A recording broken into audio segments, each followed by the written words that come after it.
What's up, dudes? What up? What's up? I mean, it's December. It is. It is. I don't. You don't know what day or month it is? No, I can't. Dude, no, I'm struggling these days too. You know? It's not just like a matter of struggle. It's going, looking at your calendar and thinking, okay, I got a hold of it. I got this, and then crap pops up. You're like today, I had to get. It was one of those things where I don't know if it's the older I got, the more calm I got, but like today, I had to pick up some food for some family, and I had it in the truck, and it was probably about 3:15, and I had to be here by 4, so I'm pulling the bag out. And it's got mac and cheese and nuggets and some Chick-fil-A. And then I put it in the bottom of the bag. It drops onto the ground. Oh. Okay. One of the mac and cheese is busted open. The other one I had pulled out because it was for my wife, so I set it aside. And the other one was for my grandson. So I was like, okay, I'm going to salvage what I can, give my wife that one, give my grandson the full one with grass in the it. full one. But really what I did was when it happened, I just kind of go, you know, there's sometimes when things happen and you're so stressed and things happen, you just go, okay. Okay. And then you move on from there because you can lose your mind about something like that. And it wasn't just because my grandson was with me because he's like, what happened, Papa? I'm like, it looks like I fell. But at some point in my life, I got to that point where things happen and you just do that, you know? And like one time I had a piece of wood hit my windshield. It fell off of a truck and it looked just like a strip, you know? It's like, and a van had hit it. It was coming through. I'm like, nick my window and the whole window went, whoosh.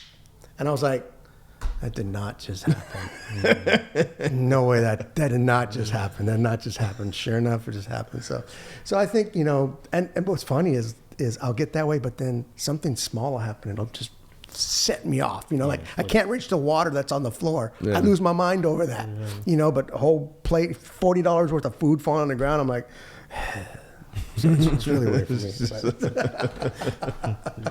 So how's your year? No, oh, dude, I don't know. I feel like we're ending in a good note. Yeah, I feel like all of us have had an interesting year. December was better than all you know, everything combined, and it's not just because of the election. No, I'm just kidding.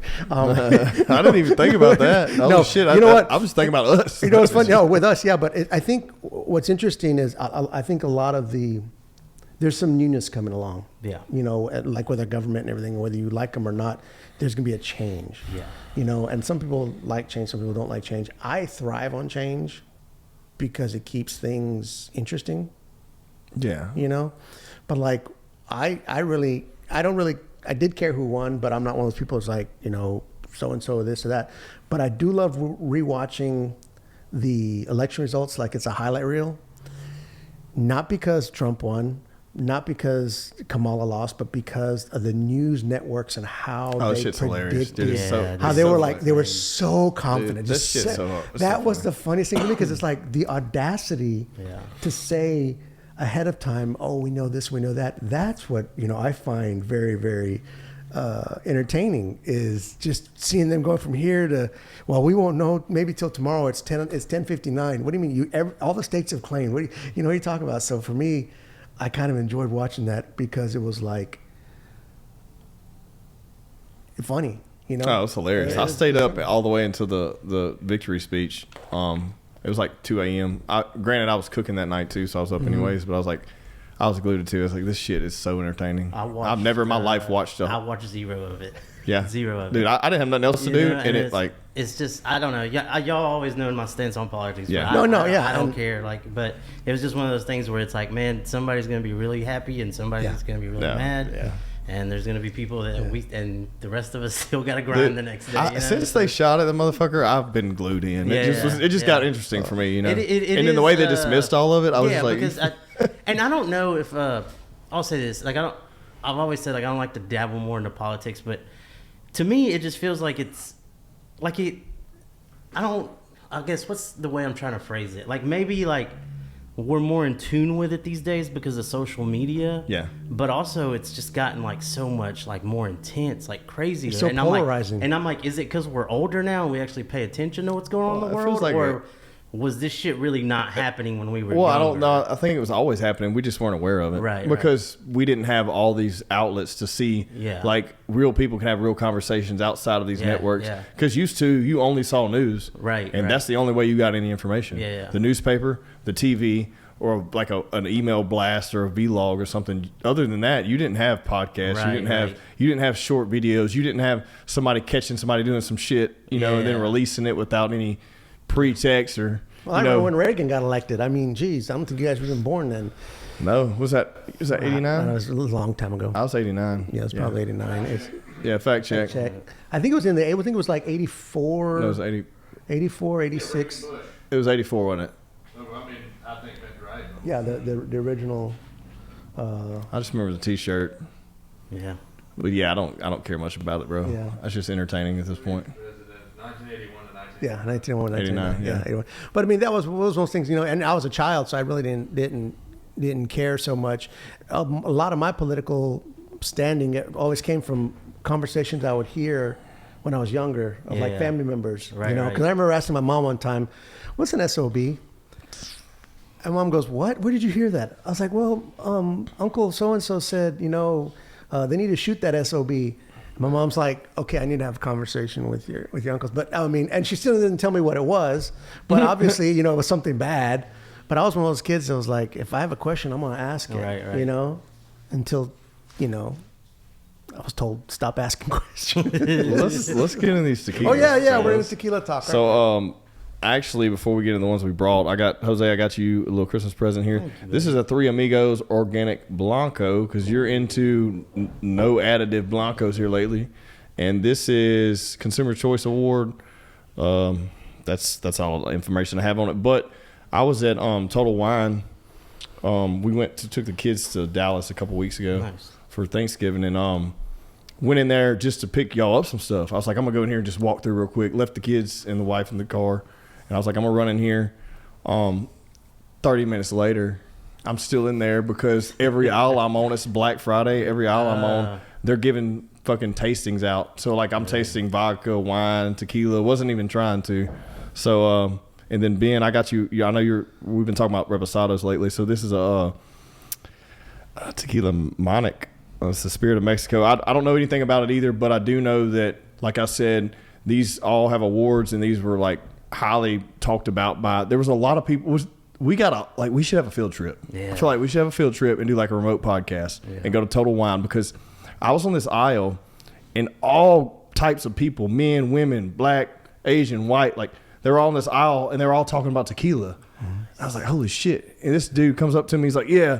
And I'm trying one this lady's giving me. He's like, yeah, man, that was really good, and so and so and so and so. And I was like, oh shit, this is cool as hell. Like, you don't get this shit where we're at, nobody knows anything around here but like Patron or something. Yeah. But yeah, man. So I got you guys that. Ooh, I love this brand. I've had. Oh, you've had it before? I've had different. I don't think I've had the reposado. Okay, and then I'll let you talk about what you got. This is called Alma del Jaguar.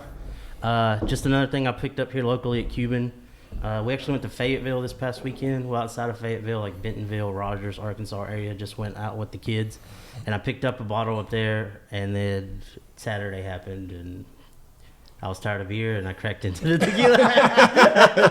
Oh, so you got, what was that one you picked up? I think we had it before. It was called Lalo. Lalo. Yeah, that's good. Lalo, Yeah, that's good. Yeah, and I was like, I want to retry that one with the guys. And it was as good as last time, I promise.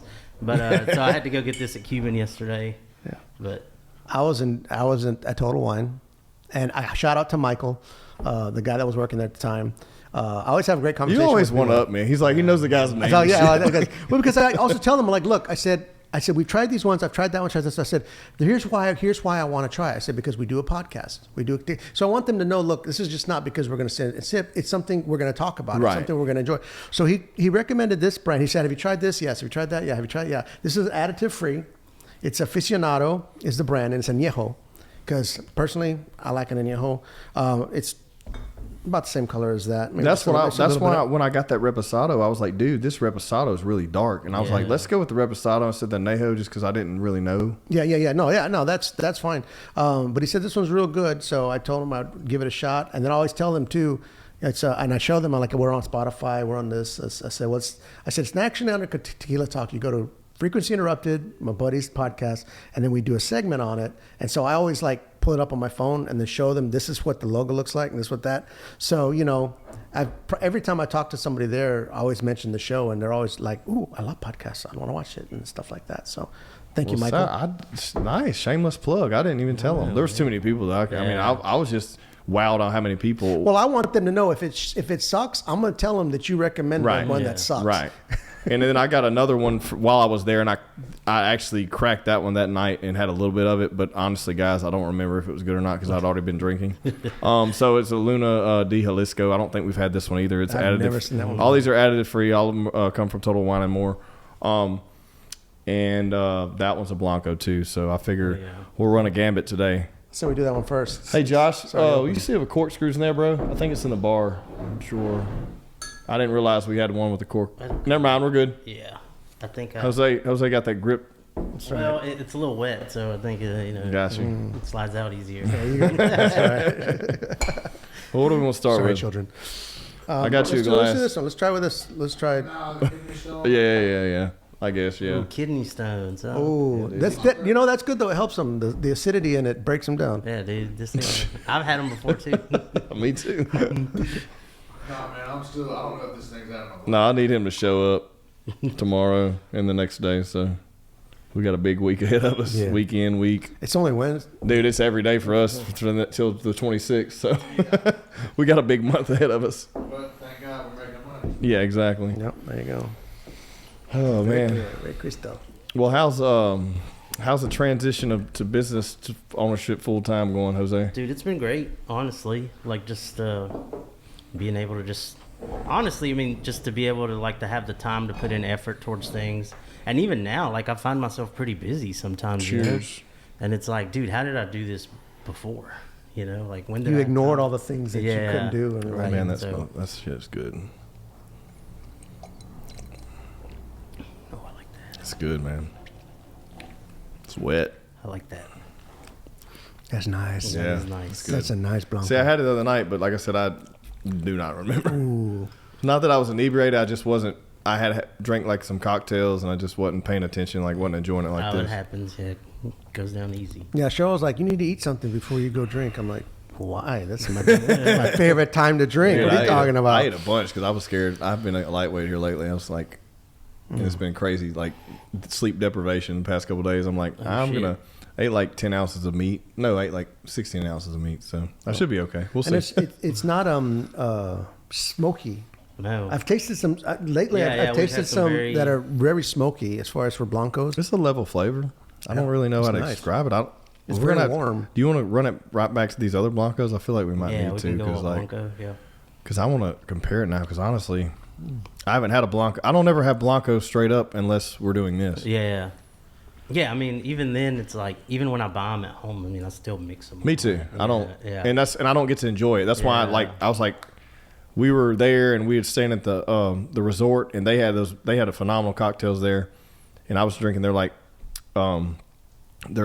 legit margaritas, like handmade, handcrafted. So like, I just had a little bit of this, but I'd had the margaritas around it, and I was like, I'm not getting the same feel, you know.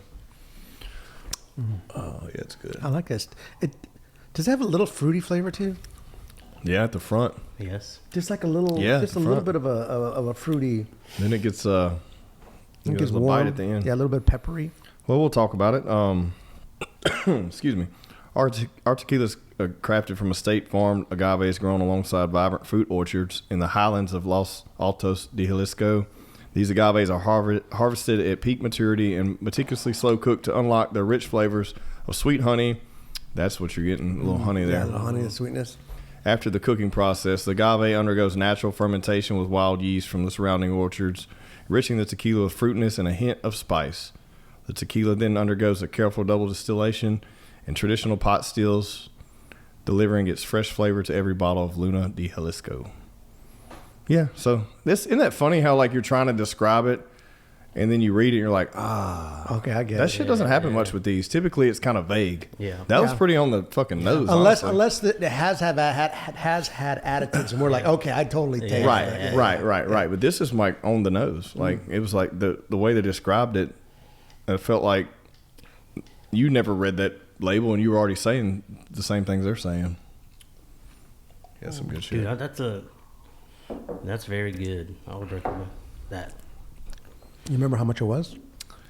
Everything that I brought was under $50. Oh, okay. Even y'all's stuff, and honestly, I would have got you nicer nicer tequilas. But dude, I was looking and on the additive freeze, like nothing's really expensive. No, yeah, it's not really. Right. And then also, I was like, I really want to get them something with a nice bottle. Yeah. But I know how that shit goes. Yeah. You wrap some up real pretty, and you wrap it dog shit in a box and make it. Because look at this. This looks like there was a very recycled basic. bottle. Right. And But- it's wonderful. But so that's why I chose those. I was like, they're nice bottles. Yeah. And I asked the lady too. I was like, and then they had awards on them, and they were added free section. This is one of the first tequilas I tried. This brand. Ever? This Monarch brand. Yeah. Because I was in Dallas, and they had a little sample, like a little, this is before I could drink. Have we had like a whole that? We haven't bottle. had that before, have we? We've had a version of it.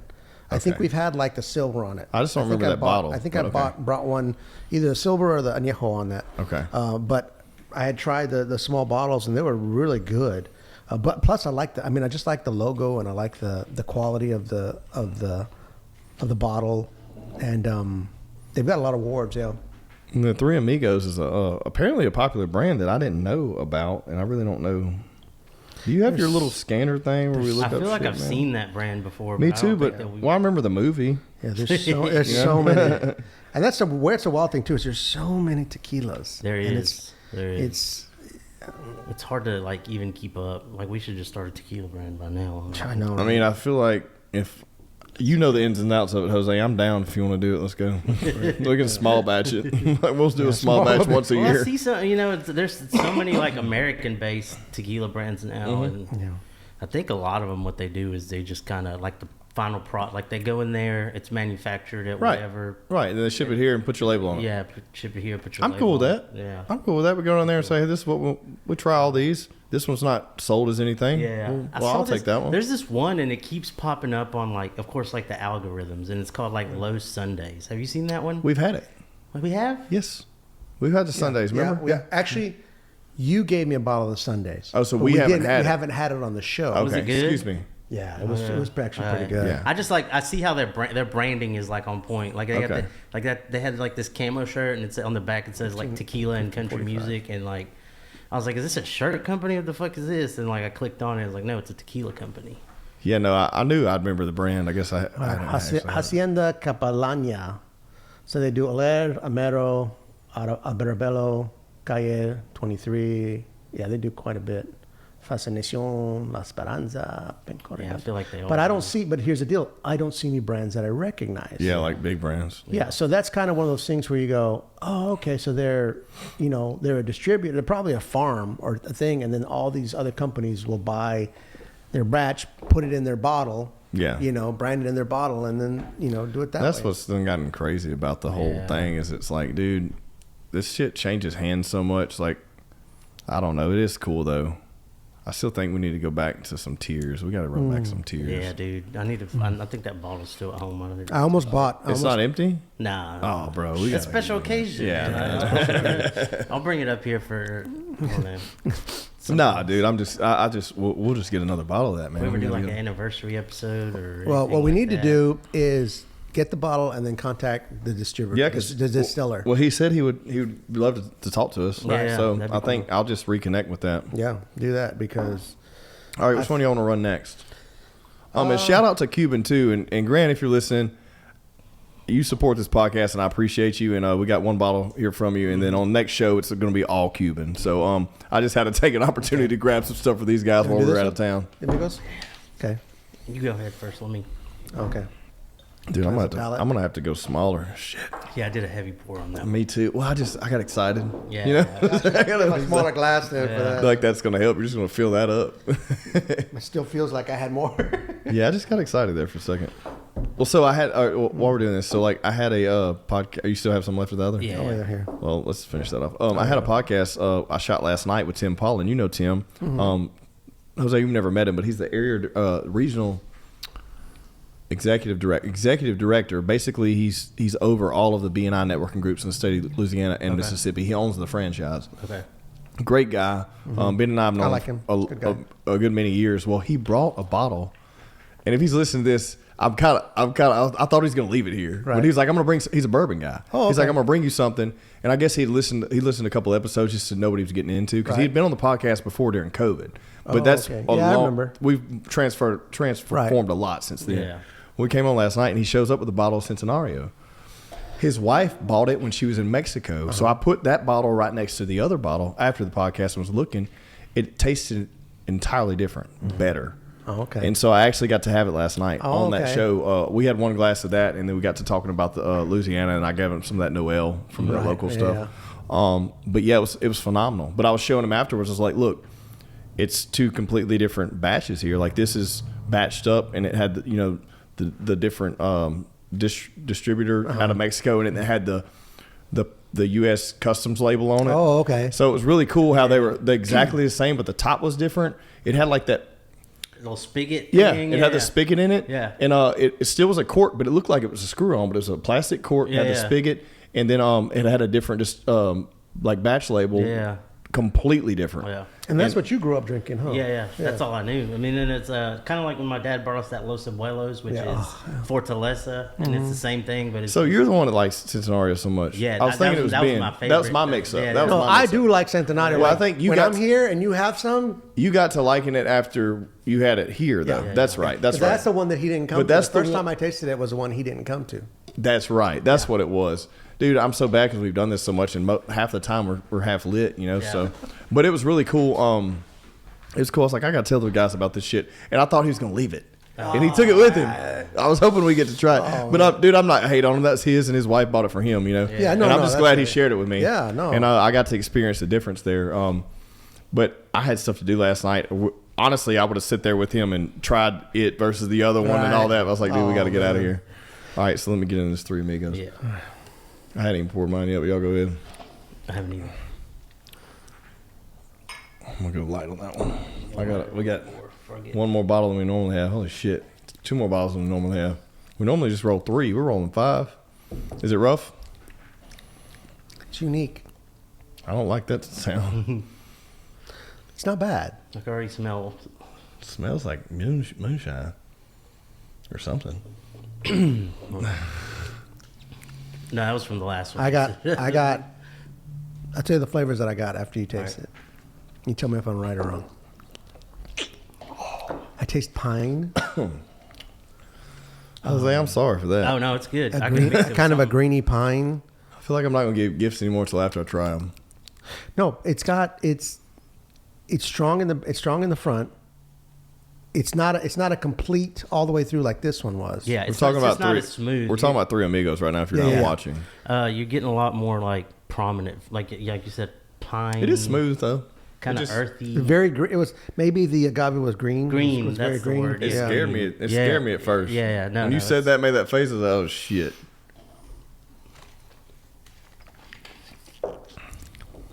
But it is. It's smooth. Yeah, it's not bad. It's a very smooth. It's just the second sip is better.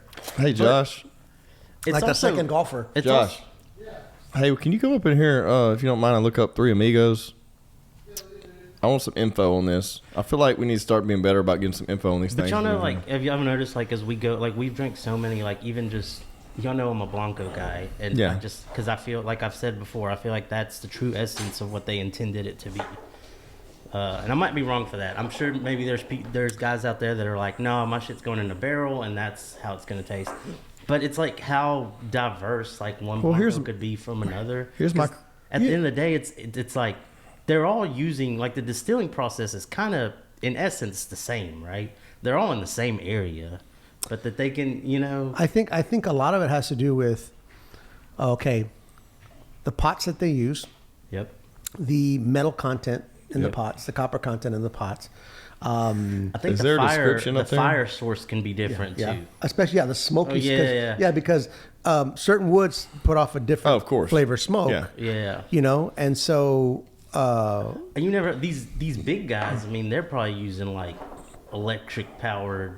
Yeah. Oh, You know, They're stuff not where, using wood. where there might be some people out there that are still using like a open flame or Yeah. like a And then you might also have like larger companies who are willing to waste material or waste product, whereas the smaller batches are like, we're not wasting any of this. we so can't afford to. we're gonna squeeze out the Yeah. very last bit of flavor we can on every one of these batches. Yeah. Which could make it a more interesting. or they can't bouquet. afford to hold back a there might be a batch that maybe isn't to their standard, but it's like we can't afford to. We gotta to sell dump this. a batch. Like, Yeah, we exactly. Have to put the product out like it's. So what do you? How does that work in the beer industry? If it's a sour batch or a bad batch? I want Jose. Okay, tell us just- about it. Jose, read this description for me on the. Did you have that pulled up? Yeah, the taste is very pleasant with more sweet cooked agave, a slight fruitiness, and a touch of spice. The body has a medium mouthfeel, leaning to the lighter end of the spectrum, just right for its age. I don't taste no fruit. Hint I'll of take bu- some leaves. Hint of I do butter touch and that vanilla. spice, I guess. Yeah. You could say that it's like. Butter and vanilla. I don't taste any butter or I, don't know, I vanilla. feel like sometimes they make shit up too. I do. I think so, too. I do now. You taste the Dude, butter vanilla? it tastes different now than it did a minute ago. Right behind that, doesn't it? Mm-hmm. It tastes Yeah, completely yeah. different, dude. It tastes. That went down really. Josh, I smooth. really wish you could experience this right now. I don't think I've ever. I can put a little bit. All right, well That one here's just went all down right, but really here's smooth. what I want you to do. So, just a little bit, but I want you to run this real quick, and you're gonna like this one. This is the Luna. Just run that. I mean, that's not even a fucking It's warmer. centimeter. The more you go. All right, so run that real quick, okay? Let that sit for a second. That one's delicious. That's that Luna. It's okay? very pure. And so after that, taste this immediately after that, and then just a little taste, and then come back in about 5 minutes and taste it again. So here's the Three Amigos. Just get a taste. It's very harsh coming right behind that.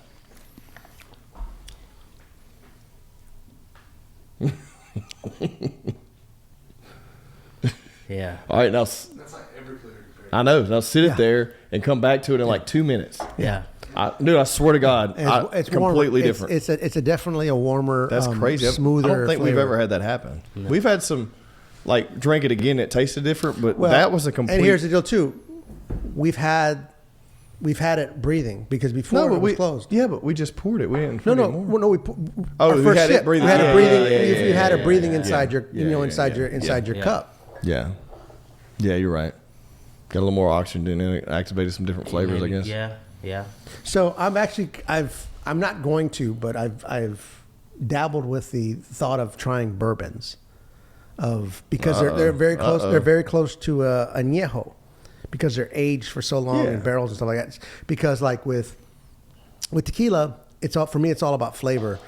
And everybody I talk to who doesn't understand it is like, I can't drink tequila. Yeah, because you drank tequila on a bet after you're already hammered. Yeah, so or you don't. you're shooting it. Yeah, yeah. It's So you all don't. Patron. Six superior margaritas. Exactly. That's Exactly. Well, that's the only way to get the fajitas to taste any good. Yeah. Oh man. I said that on the air. But anyways, so when I try, different tequilas, shit, I forgot what I was saying. That's that good. What was I talking about? Bourbon. Yeah, bourbon. Yeah, because the flavor of the bourbon, I'm wondering if I want to drink bourbon for flavor, not for getting drunk. Whereas tequila, I like flavor and I like the drunk that it makes you. Because I'm not an angry. I'm not an angry drunk. Well, there's a wide spectrum on bourbon. Tequila, I feel like we've had so much, but I feel like the taste is still. Yeah. They're all pretty close. Bourbon is also, from what I know and I've observed, bourbon is in its like hot, like popular phase right now. Yeah. People, and I think bourbon has almost, and I hope that tequila never gets this way, because I think like you said, it has that connotation where people are like, they assume tequila with like a margarita or like this and that, and they assume tequila with Patron or Jose Cuervo, and they don't realize that there's a this wide spectrum of these amazing tequilas out there. But I think what has happened with bourbon is like bourbon has kind of become like a social status almost too, and it's also become like this collector thing where like people are out there trying to get the high end bourbons, and they're trying to seek these certain bourbons out, and there's like this social status with it. Like I only drink on this, I only drink on this, and don't get me wrong, I've had a lot of great ones, but it's just like I got friends that like literally have $10,000 worth of fucking bourbon. Yeah, I don't understand it. And it's like, now is it all sealed, or do they drink it? Well, I mean, they drink some, but just look at it and say, I have it. Yeah, like they have this bottle of Pappy, or they have this special bottle of Blanc. See, and I don't either. Like when I see somebody with 6 bottles of Fortaleza, I'm like, why? Yeah. Why aren't you drinking that? Well, see, and that's what I'm afraid of, that it's gotten that way, that like certain people are like worried about like collecting, but it hasn't now, because also, I mean, like to us, like to me, obviously, like Fortaleza is like my favorite tequila out right now. That and Lalo are like my 2 go-tos. Yeah. But I mean, you know, Grant carries Fortaleza now, so it's not that expensive. Yeah, and it's not. And so I just hope that it never gets that way. Does he have añejo? He does. I don't know. I'll grab it. If he does, I want it. I'll pay for it, because we'll grab it. We'll grab it. I've been trying to grab hook a it up, bottle of because that. we got the bottle. What was that bottle that you wanted? Cascanes. No. But you run that back now. Yeah. And tell me what you think. Okay, now you try it again. Tell me. Why did you get a mix? I got a totally different flavor again. Holy shit! Oh, he's got my glass. I'll sit here and try to. That other stuff is in that glass. Isn't that insane? Why? No It's idea. fucking black magic, man. No idea. But it black gets Mexican magic. darker. Try just a little bit more of that, and it gets a little darker. The longer you drink it, the darker. You it want to gets. drink it all? Yeah. Yeah, it's literally getting sweeter. Well, I swear to God, this is some weird. I think one of y'all said like it got some air in there. Like Yeah, but it's completely changed the entire flavor. Yeah, it's totally different. And also, like maybe like you open a bottle and there's like certain fumes in there that are coming off. Probably the gases. The gases. Dude, come off of the, we've never had that. I'm for all that, but we've never had that significant of a flavor change. We're gonna open them all up. Yeah. We're gonna let everything breathe. I guess it gets better. So yeah. Yeah, I don't think it hurts it at all. Yeah, definitely. If it goes pop, you definitely want to let it breathe. Yeah. There's some pressure in there. But no, you just. If we get into bourbon ever, I have a bottle of E.H. Taylor that was gifted to me. I don't know much about bourbon, but I know this bottle is $600. Yeah. And it was gifted to me by a client a couple years ago, and I've kept it. It was during COVID, so I've had it 4 years, and it's still in its packaging. So I only assume it's better. Yeah, I just know, like, I got friends that are like, you know, like, guys that were like, I have some friends that were like guys that were like into bourbon like early on before it hit this like craze, and they'll tell me about like these bourbons, like something like a Eagle Rare or something. Yeah, I hear about that. And he was talking about that last. Tim was talking about that exact one last night. Where it was you could find it on the shelves for like $30. Yep, and it's amazing. Back. Yeah, and it's amazing, and it's like now people like snatch it up, and these liquor stores or whatever will want to charge like $100-something for a bottle, or like people see it and they snatch it all up like it's a collector's item, and it's like. Well, you know, Eagle Rare was very difficult to find in Texas at one point in time. Yeah. And that's not that I don't run liquor over state lines, but I have some buddies of mine live in Dallas that they couldn't find it. I'm like, I got it here in Louisiana. How many bottles do you want? Let me know, and I'll, next time I come to town. I got like 6 bottles of Eagle Rare, and took, to some good friends of mine, like, here, Merry Christmas, blah, blah, blah, blah, but the good thing about it was here, I was only allowed to buy 1 bottle at each place, because you've got some places like, and I guess a lot of it goes back to, I'm gonna go back to Disney on this, okay? Because Disney puts out a lot of stuff that is very popular to the secondary market. Yep. Okay. Yep. So what'll happen is they'll release a certain product. Yep. And all these people will go and buy it, and they'll have sacks and sacks of it, and then they will take it and sell it on the secondhand market. So the people who really wanted to collect it, if you don't live there, you don't get it. You can only buy it like on eBay.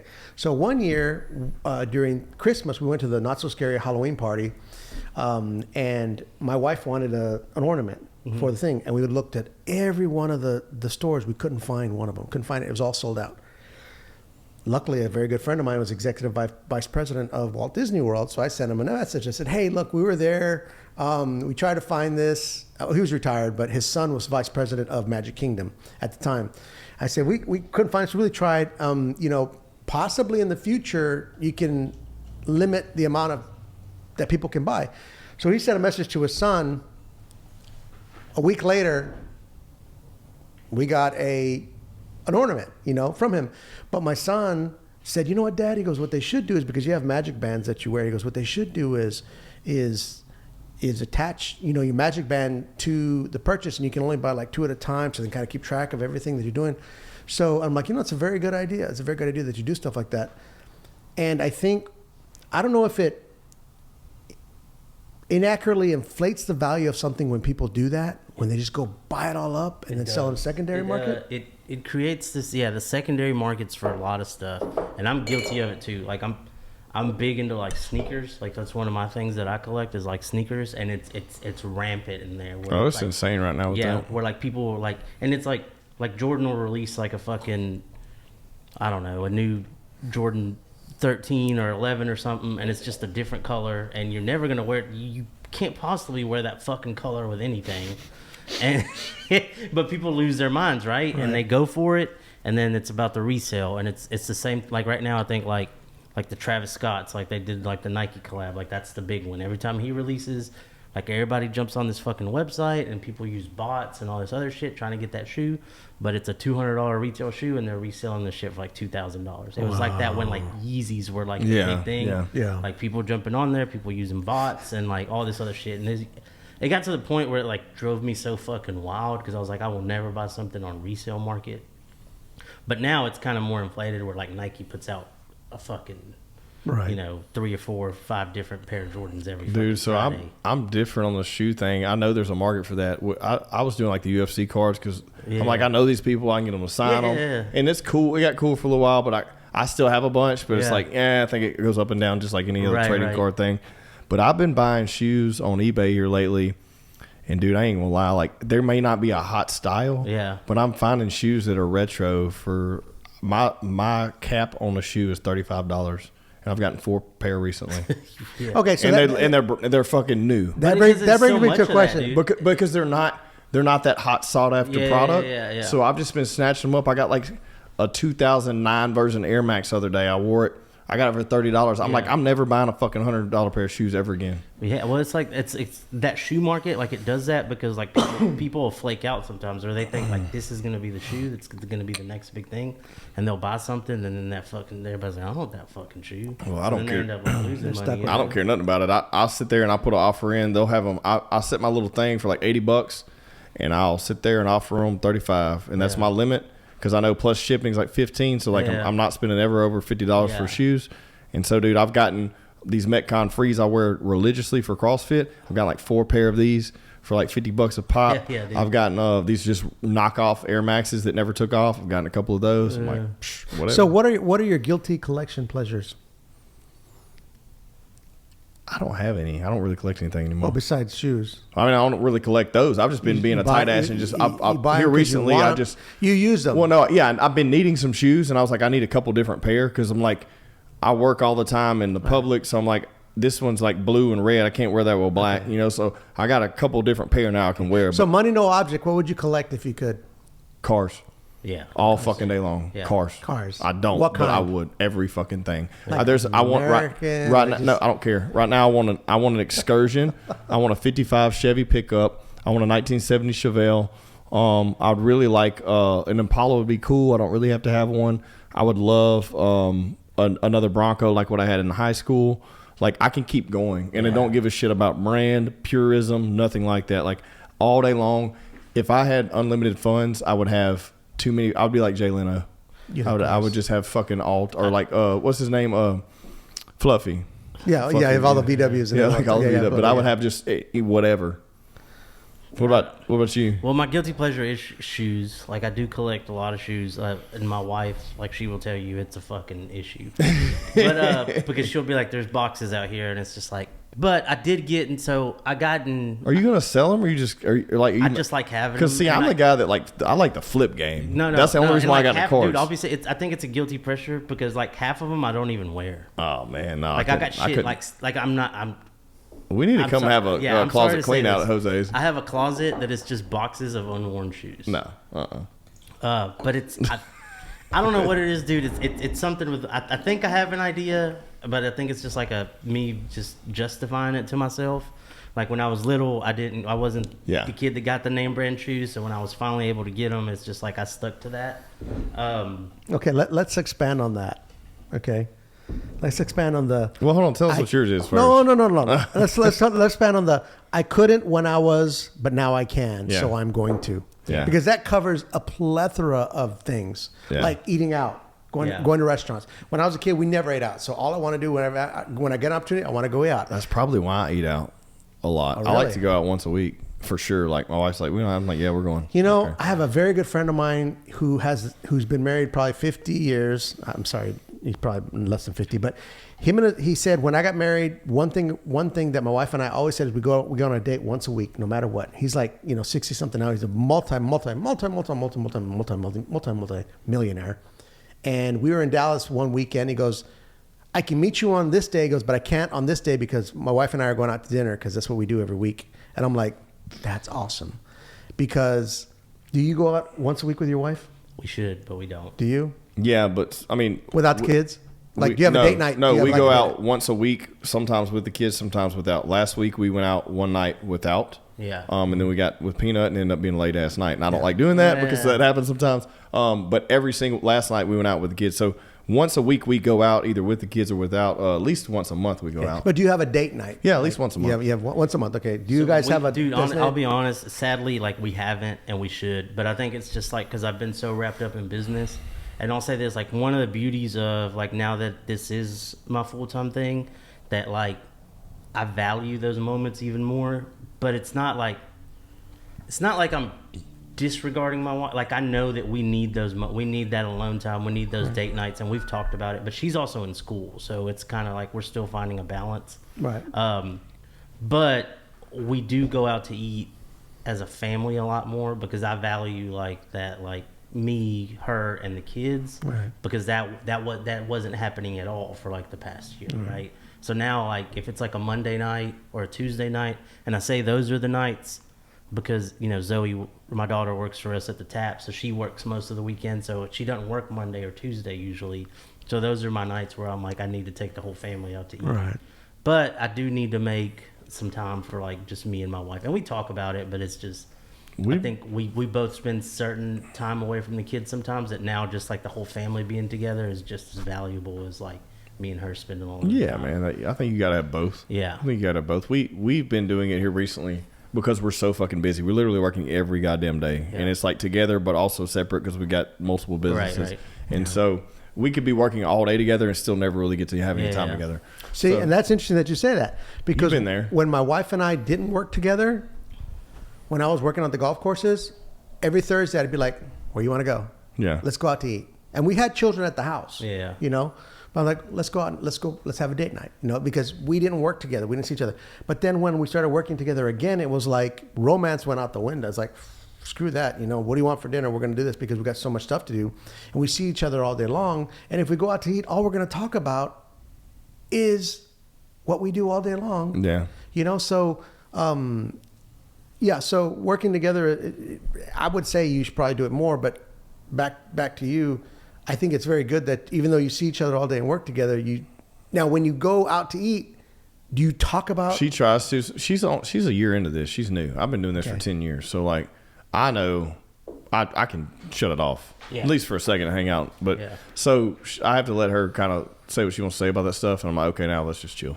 Okay. But yeah, we're getting there. She's got to get used to that because she transition from military to police to this whole world of holy shit, this stuff's coming at you she's still making a good transition, but it's been good for her. But so she'll want to talk about some things, but it's not so much things that it's more like, hey, I want to talk about frustrations, right? Which is productive, I think. So even though we're talking about work, we're still being productive because we're saying like, well, yes, I understand that. Right. I've been through that. I know how to I know how we can handle this, and I know what you're feeling. But trust me, this is how we need. So like, I still feel like it's not. It is work, but it's not, because it's a transition, and me giving some input and some insight. Well, that's good for you, because when I was younger, up into not long, well, perhaps like maybe 10 years ago, I've been married for almost 30 years, but at least the first 20 years of my marriage, every time my wife had a problem, I thought I need to solve that problem for her. Yeah, you can't do that. And that's not the case. No. Sometimes she just wanted, and so I had to get to the point where I say, okay, do you want my input, or you just want me to listen? Yeah. And a lot of times it says, I just want you to listen. Okay, good. Yeah. But then it also gets to that point where I'm going, okay, you're being taken advantage of. And most of the time it's my family. And it's like, it's hard to keep your mouth shut when it's like, look, but then again, nobody else is going to step up and take the responsibility. No one's going to tell her either, except you. Well, no. Nobody's going to step up and take the responsibility that she's taking. So to me, it's kind of like, why are you the one taking the responsibility when there's all these other people who are available or should be partially taking the responsibility, but you're taking all. So as I've gotten older, it's been just, all right, I'm going to listen to, you've upset about it, I'm going to listen to you. And then a lot of times she gets upset, like we talked about earlier, at this is like this and not like that. And I have to realize it's not because this is like this and not like that. It's because of everything that led up to that one moment, and that's what set it off. Yeah. And so I just, okay, let the waves crash, let them crash, and then we'll see where we're at after that. Yeah. So what are we on now? Yeah, let's talk about it, because I haven't tasted it yet. Jaguar. Alma del Jaguar. So I thought it said Jaguar. See, I don't need to be Jaguar, cabron. I took a little sip. You want to tell us about it? You brought it, or you want me to? Go ahead. I got this one here locally at Cuban. So shout out. Thank you, Cuban. Okay, so Alma del Jaguar, or Jaguar, we can call it that. No, I don't care, bro. I'm just talking shit. Donates directly to and fundraisers for conservative organizations that help protect wild jaguars in Mexico and the U.S. Also, we make our tequila as sustainable as possible using eco-friendly production methods, recycled glass bottles, agave fiber labels, and repurposed cork and recycled cardboard boxes. I don't know. Have you tried it yet? I tried a little bit. What do you think? Hold on. This is the mantra of our production partners, the Bianco family, who have been growing agave in Arandas, Jalisco since 1929. Every drop of Alma del Jaguar tequila embodies the idea that it's made honestly from only agave water yeast. Okay. Really? It tastes very sweet to me. Yeah. But again, to me, it could just because we had that other stuff. It don't taste sweet to me. Does it taste sweet to you at all? I do get the sweetness, yes. I mean, I see some sweetness, but it's something else in there for me. But I do like that they have the details on the bottle. Look, it says the nom.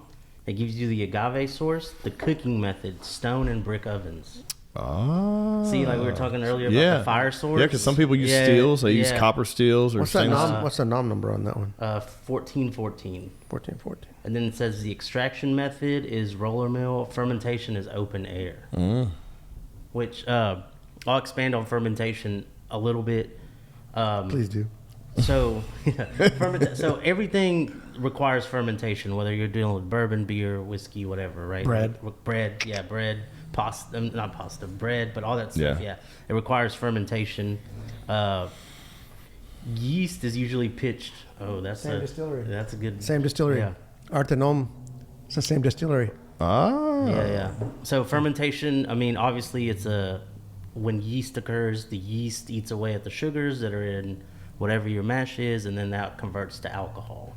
I guess why we get some of the flavors that we get out of this is because it says it's an open air fermentation. So yeast is a living thing all around us. I mean, there's fucking yeast floating around right now. So I guess I'm imagining that they do pitch some type of yeast source, but it being open air, that means that other stuff can get in there and kind of help with the fermentation. Okay. Instead of putting it in a controlled environment. Yeah. Where it's like, I guess, like some of the bigger guys, maybe like they know the specific, right. Like for us, like if we're making an IPA, like we know the specific yeast that we're pitching. Right. And it's in a controlled environment. Whereas like maybe like some of these big guys, they know that like, this is a specific batch of yeast that we're pitching for this tequila. So do you like buy yeast like cattle ranchers buy? Yeah, like cows. We go through a place called Berkeley Berkeley Yeast Labs out of California, and usually Sam will put an order in, and they'll overnight it. Like if we know we're brewing tomorrow, they overnight it because we want to pitch the yeast as fresh as possible. Now, is it coming like in a clay? It like comes, a clay it comes in like a gallon, like a in a huge, liquid. Yeah, huge liquid yeast, and it comes directly from the lab, and it's completely sanitized. It's so because with yeast, that's where stuff could go wrong, right? Like you could get a bad batch of yeast, or you could get some shit in there that you don't want, and like your beer could spoil, it could go sour, it could go all this other stuff. So for us, everything's like controlled. That's what I'm saying. Like with some of these guys, I bet like they have like specific. I bet you like the big guys, they have their specific yeast strain that's like custom to them. Yeah. Like this is what we use every time, and you know, obviously, I bet. Now, do you think they create that yeast, or they grow it themselves, or do they buy it from a third party? I bet, you know, like as technology has advances, so people like harvest yeast strains. Like there's huge breweries out there that like over time, and I'm speaking from the brewers world, and I'm just assuming that they kind of do it the same way. Over time, like a yeast kind of becomes theirs because yeast does tend to like different. Even like you were talking about pizza the other time, right? You know what I'm saying? Like this pizza at this certain place tasted this way. Yeah. And it was the water profile and it was the yeast. I guarantee you that's why it tasted that way. Because over time that became like their yeast strain. And they only use that. And they only use that. And then like, because there's big breweries out there that like they've harvested that. They've used the yeast so many times that eventually it took on like its own form because it's always kind of morphing per se. Depending on what you add it to where it became like that's our yeast strain, and they harvested it and keep that, and they pitch it every time. So I guarantee you, like the big guys, like the Don Julios, and when you say pitch, you mean like that's when you put it into production, put it into the mash, your mash, so that yeast eats away at that sugar, right? And then that's what creates the alcohol. Gotcha. So. Well, I've my only experience with yeast is with with the bread that I make, but I have like people that I know who make sourdough, and they keep a starter for like years and years. They keep the starter and they take from that and they add to it back, and so I think that's fascinating. And I had when I was at Christus one day a couple weeks ago, maybe last week, there was a small food truck guy and he had this British flag. I'm like, what makes it British? He's like, well, we're from Britain. I'm like, oh, okay. But they did grilled cheeses and tomato soup on sourdough bread. But he said his wife is the baker, and that sourdough bread she's had for years and years and years and years, but then it died. The batch died, or she had to start a new one. Yeah. And I was like, wow, but I like sourdough. I don't like as much as baguettes and stuff like that, but the sandwich was really, really good. I really enjoyed it. I could tell that it was not a store flavor. Yeah. So I can always tell when I get a really good bread that's it's not at all store flavor.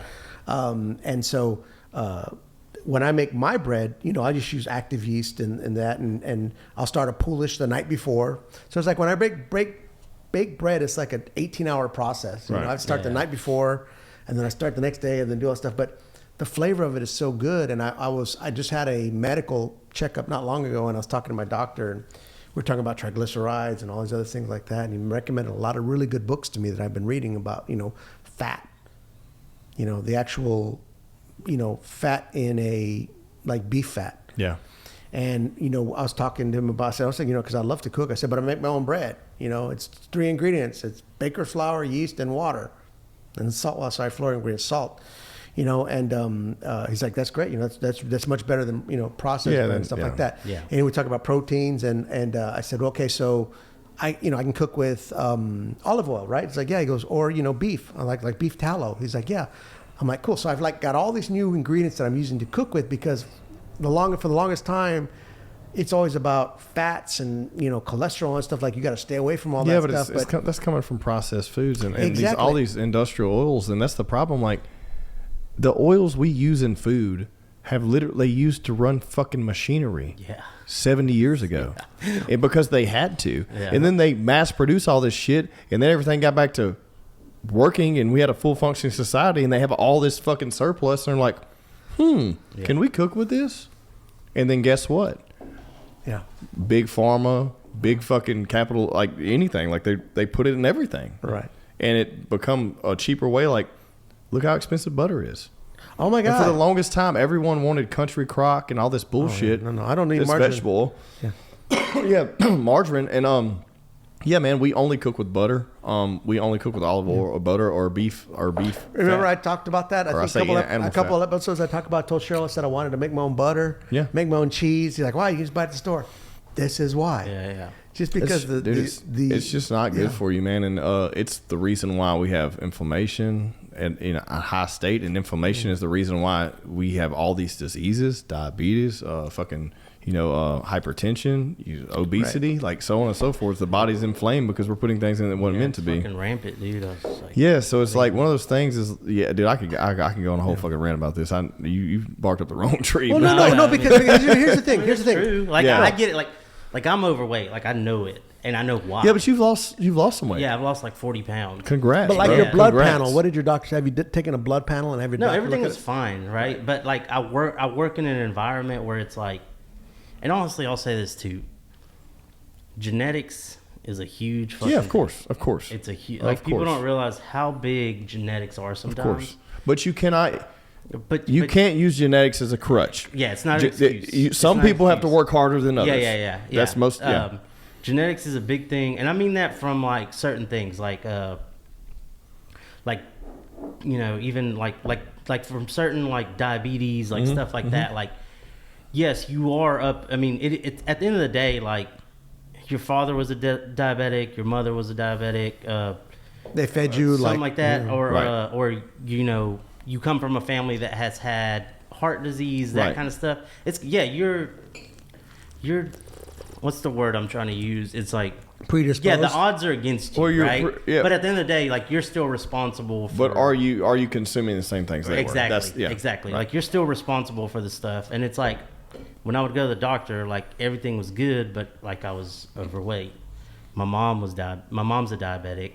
Her mom's a diabetic. So me just following the pattern, it's like I'm probably headed towards diabetes, right? But then also, like I see, I work on people, or at the time I worked on people's hearts every day, so I see it. Mm-hmm. It's like, okay, this person smokes a pack of cigarettes a day. It's like I get it, like stuff like that. But for me, it was just, and honestly, like it's not like I've done anything crazy. It was just kind of like more lifestyle changes. It's like, let me do this instead of that. Because my problem was, dude, like sometimes like I wouldn't eat dinner. And it was fine, right? Like I wouldn't eat dinner, but I'd leave here at 11 o'clock at night, and I was like, man, I haven't eaten today, or like I hadn't even eaten all day, and I was like, I'm gonna just go to Whataburger and just get fucking tall size Powerade or Coke, give me the large fry and a patty melt. So now it's like to me where it's just like I haven't really done anything crazy. Like I'm not sitting here like, oh, I eat perfect every day. I don't drink beer. It's like I drink less beer. I watch what I'm eating, when I'm eating. Like I might be like, I'll eat that burger, but I'm probably not going to have the fries. Right. Kind of thing. Or instead of pounding 6 beers, I'm going to go get a bottle of tequila and some frescas that are... Yeah, because there's no carbs in tequila. Yeah. So, I mean, there's no carbs or sugar. There is sugar. There's no carbs and 0 calories in a fresca, right? It's like I drink Palomas all night instead of pounding a 12-pack tonight. Yeah. That's a big deal, man. You don't have to... 40 pounds is an achievement. That's a lot. Yeah. Like that is a lot. It's a lot of weight. And it makes everything easier. Your body moves better. Yeah. You probably sleep better. But I'll tell you, the worst times was, and I'll say this, and I'm not just plugging it because the DJ, what the worst thing I would do is like at work, I would never bring my lunch. So at lunchtime we'd go down to the cafeteria, and the cafeteria was always kind of like hit or miss. So, but there was always like fried stuff, like egg rolls, fries, like boudin egg rolls, stuff like that. So I'd load up on that stuff. Right. So that's when I first started. That's when I was doing the your meal preps. That's when I was getting the meal preps for you, and I was like, if I can at least change that to where I'm bringing my lunch to work every day, and it's like I'm putting something that's making me full, or at least will get me through the day, and it's healthier option, and I don't have to worry about going down to the cafeteria every day. So that like kind of started it for me. Mm-hmm. And then now, like now that I'm off all the time, like I can kind of pick and choose like what I'm going to eat at certain times. So man, it's so important, man. It's the one thing that's so addicting that you have to put in your body. Mm-hmm. Right. Like you can. And the thing is, like Cheryl and I rarely eat out. We rarely go out to eat because, like, every day I'll text her probably about 3 or 4 o'clock. What do you want for dinner? Oh, this and that. And I love cooking. I mean, I'll get home if there's dishes in the sink. I do the dishes, and it's kind of a weird thing for me. I've gotten into this habit of one thing I love watching I don't know if I talked about this last time. There's a POV cochinero, the cook online on YouTube that pretty much just wears a what's that thing called? GoPro. A GoPro, and he cooks. He's a short order cook, and he cooks eggs and and he like for 2.5 hours breakfast. I am enthralled. I will sit there and watch it, or while I'm cooking dinner, I will put it on my TV in my kitchen and I'll let that play as I'm cooking, because his commentary and stuff like it's like I get in this mood, and I feel that I've always said, if you cook for somebody, you love them, but I've also always thought that food is an art. The way you prepare something, the way you cook it, the way you prepare, you prep it, the way you cook it, the way you post. Yeah. So like every night, if I can, I cook. I love doing it, and I love watching that guy. And so what I'll do is like I'll be like, you know what, I really want some eggs in the morning, and I've seen how he makes his eggs. Like I learned a lot watching him about how over easy eggs, best way to cook over easy eggs. Best way to make sure that they don't become over soft eggs. Yeah. Over easy eggs. And so, watching that has really been fascinating to me. But I've also, we don't eat out because every time we eat out, we don't feel good. It's like, I really don't feel good. It's like my fingers are swollen from the sodium. It depends on where you're going. It's type of thing. But, if you want to eat food that you can make at home, really good quality, you got to spend a lot of money. That is the issue too, I guess, with society. Like if you think about it, because where we are right now, and we're guilty of it too. I'm not just pointing fingers at people. Like as business owners, like sometimes stuff is built for profit, and it's built for, of course. Like how fast we can get this thing out, right? And it's like there is a couple restaurants in the area that are doing stuff like the right way.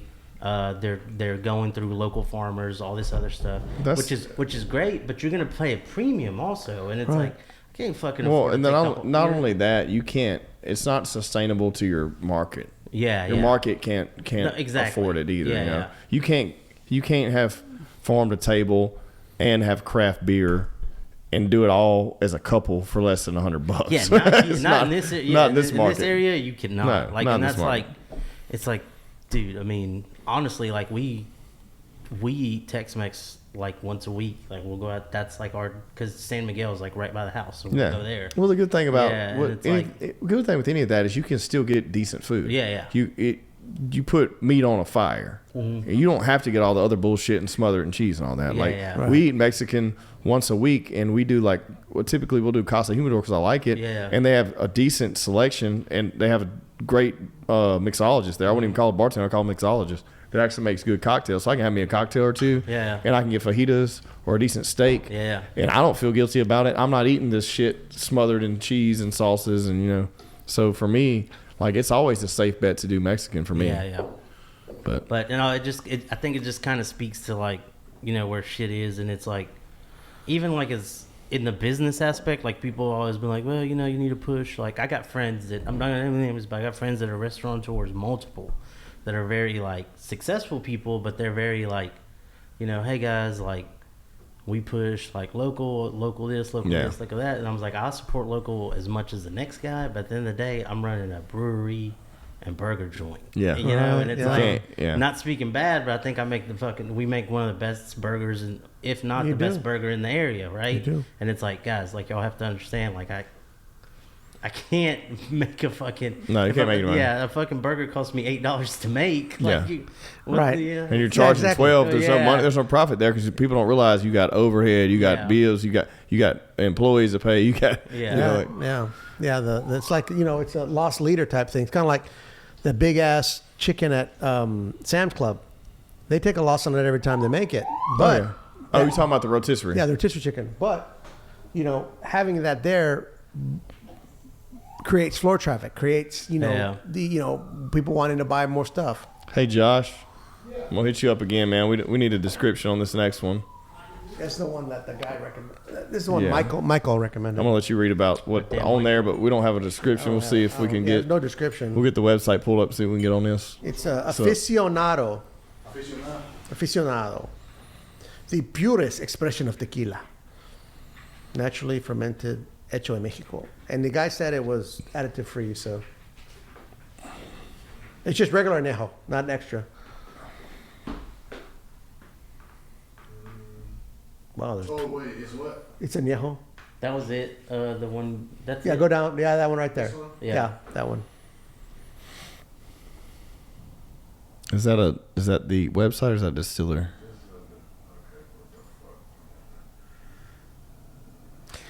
Mexico additive-free añejo tequila that's matured for 16 months in American oak, a complex profile where notes of chocolate, elegant vanilla, and oak blend harmoniously with the natural robustness of earthy agave, velvety smooth finish with a sophisticated balance of sweet and spice, or something like that. Yeah, And everything nice.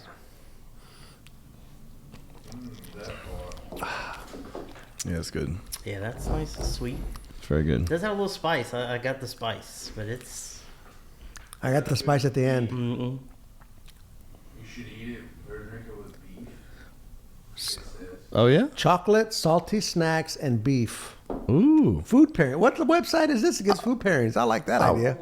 Total Wine, boy. Hey, there you go. That's where I bought it from. Shout Thank you, out Michael. Total Thank you, Wine. Michael. So I think the next episode we should definitely do some pairings. We talked about that, and honestly, this month I just didn't even think to put that into action. But I wanted to get one more in this year. So I'm surprised we made it this far. That's what I'm saying. I'm really. I mean, I will say this. You know, I keep telling my wife this. For me, I have ADHD. I have all kinds of unresolved childhood trauma. But for me, one thing that is very, very, very, very, very important to me is the ability to have something to look forward to. Okay, like to me, the night before I don't have to go to work is more enjoyable than the day I don't have to go to work. You know, it's kind of like the leading up to a Disney vacation is just as exciting as the actual Disney vacation for me.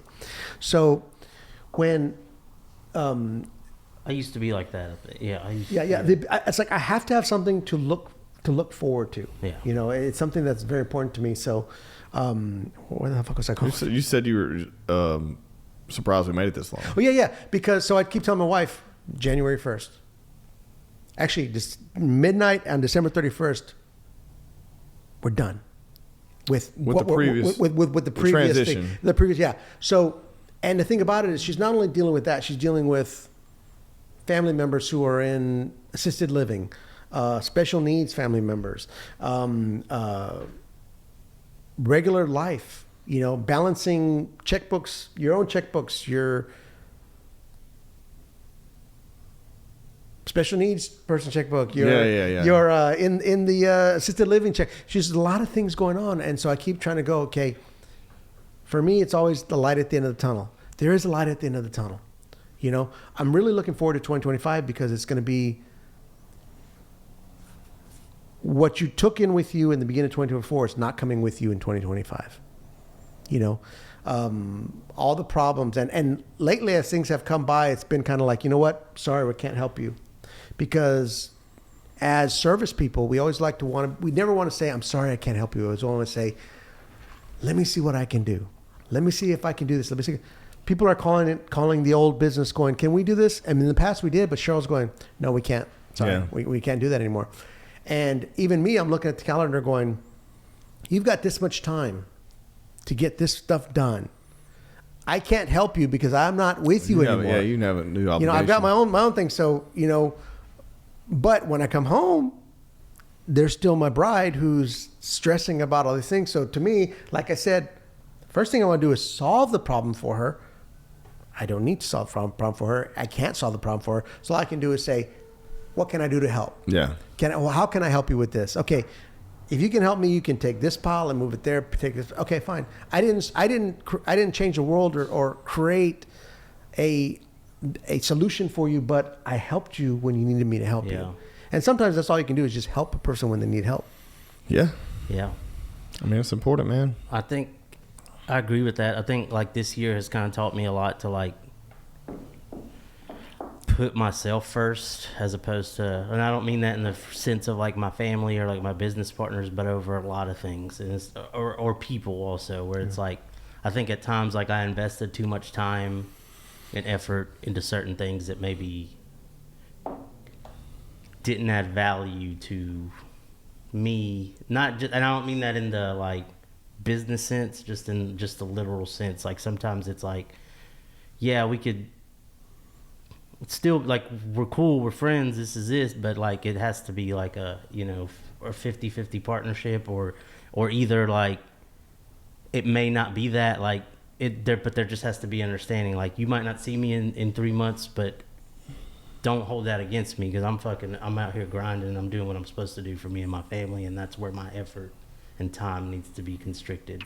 So that's kind of like one thing that I've been this year especially, like more focusing on like me and what's best for me, what's best for my business, what's best for my family, regardless of how it affects other things. And it's like if certain people want to like feel like slighted or whatever, it's like it's not personal, it's not thing against you, but it's like I have to focus on me, my family, and my business, and that I think that's like the most important thing. No, yeah. No, it's good, man. It's good you realize that. I mean, I think everyone needs to come to the fruition of that, you know, especially when you have so much stuff going on, you know, in your life. And you have, I think the biggest thing for anyone is a major transition. You've gone through a major transition. You're going through a major transition right now. I went through a major transition at the beginning of this year. So like just going through that and then looking back at it and seeing how much you've changed and what the processes you had to do to make it through. And then you look back, you're like, dude, why didn't I do this shit a long time ago? And that's the thing too, like a lot of people don't understand it either. They don't understand, like, you know, like the grind that it takes you, or they see you in a certain place or in a certain mindset, and it's like, yeah, but you didn't see this, and this that led up to this, right? Or you don't see that I have to do this every like I have no choice. Like I have a business to run. They see the like, iceberg. You know, like all they see is the top of the iceberg. They don't see what's like, underneath it. You clock out at 5 p.m. Like I have to fucking, you know what I'm saying? I have to be at the East Bank till 12 p.m. on a Saturday night. Like that's not something I'm doing.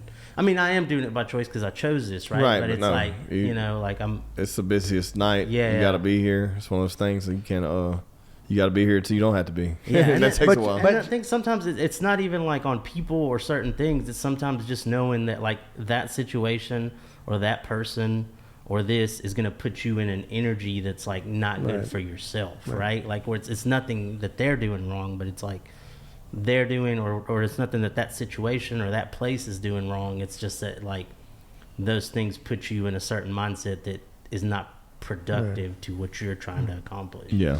You know? Well, I've always believed that everything has a season. Everything in your life, relationships, jobs, where you live, everything has a season.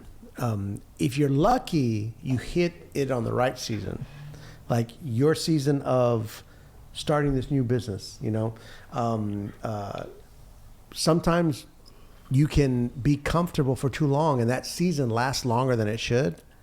And what happens is you really should have become uncomfortable 2 years before, but you didn't. Yeah. You stayed comfortable, and now you're fucked. Yeah. Because you were like, this is going to last forever. No, nothing lasts forever.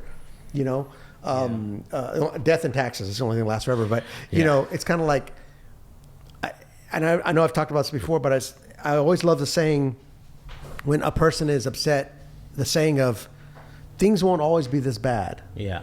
But somebody who's riding high, also, things won't always be this good. That's true. So if you can come to the grips with the fact that I'm in a low point right now, but I know it's not going to be forever. Yeah. Or, bro, I am riding high right now. I'm making money. Yeah. I'm loving life. I'm doing this. Guess what? That won't last forever either. Yeah. So enjoy it while you can, but don't be surprised when the seasons change. You know, when what was working and what was all of a sudden, it doesn't do that anymore. Yeah. You know, and some people are too stubborn to go, the season has changed. I need to change with it. They just keep doing what they used to be, and all of a sudden, then all of a sudden they're like, I'll say this. I think that is. I think a lot of people. You're right, 100%. And I think a lot of people like do think that way, and it's kind of a crazy way of thinking to me that people like get in that mindset, because, like, to me, like right now, like, okay, you got these two breweries, and I know that like the lucky thing and the good thing about this whole area down here is everybody that's involved kind of thinks that the same kind of mentality, where it's like, yeah, right now we're popping, we're all doing great, we're all doing this, but everybody has that mindset of like, we're not comfortable, like, you know, like and then especially for people like me and DJ, like how old are you, DJ? 35? 35, yeah. I'm 36. Like, bro, we're not even close. No, you know what I'm saying? Close, yeah. So like what we're doing now, we have to maintain that standard and keep pushing it even bigger for what, like another 20 years at least? I mean, I would say if I keep this pace and everything goes copacetic, I would say 8 to 10 maybe, where I can at least step back and not not where I'm getting up every morning and being like, well, you got to make $30,000 this month to make sure all the bills are paid before we even make a profit. You know what I mean? And I think that's like for me, like it's like people are like, okay, you know, now this is your full-time gig. This business is doing good. This business is doing good too. You kind of kick back a little bit. It's like, nah, bro, the grind is now. No, like, it's I have to now. maintain the standard, and I have to figure out ways that we're going to grow and expand and keep going, because at the end of the day, like even for us on a personal side, like my business partners haven't quit their job yet. Right. And I want that for them. Yeah. You know, so it's like, we got to figure that out. Not to say that they probably could. If we wanted to make it happen, we probably could make it happen, but it's one of those things where it's like, we need to get to that area where we're all comfortable with making that happen. Have you noticed how much time or how much more efficient you could be now that you're not trying to cram it in with? Oh, dude, yeah. And it's like, are you getting 4 or 5 times the amount of work done? Yeah. In less the time than And like it's like, I would say you might have crammed in 4 hours of work every day. Yeah. But now in 4 hours of work, you can get triple the amount of work done because you don't have the stressor of all that shit leading up to. And it's like the thing, like that's what I said, like I still take time off, but I feel comfortable about like taking my family out to, I don't have something looming over me, right? Like I know that like me being who I am, like I'll be up early tomorrow and like I can get payroll knocked out, I can get the schedule knocked out, like that's fine.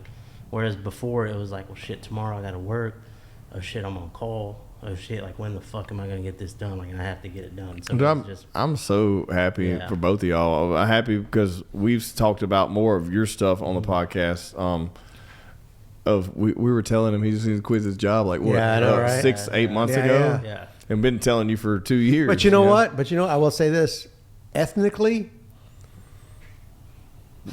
Yeah. We don't go, oh, yeah, that's a great idea. Yeah. We look at every possible bad thing. No, it's not even a white privilege. No, I get it. It's kind of like, it's like a Catholic thing. You know, it's like something's got to go wrong for something to go right. You know, and, growing up throughout your lifetime, it's like,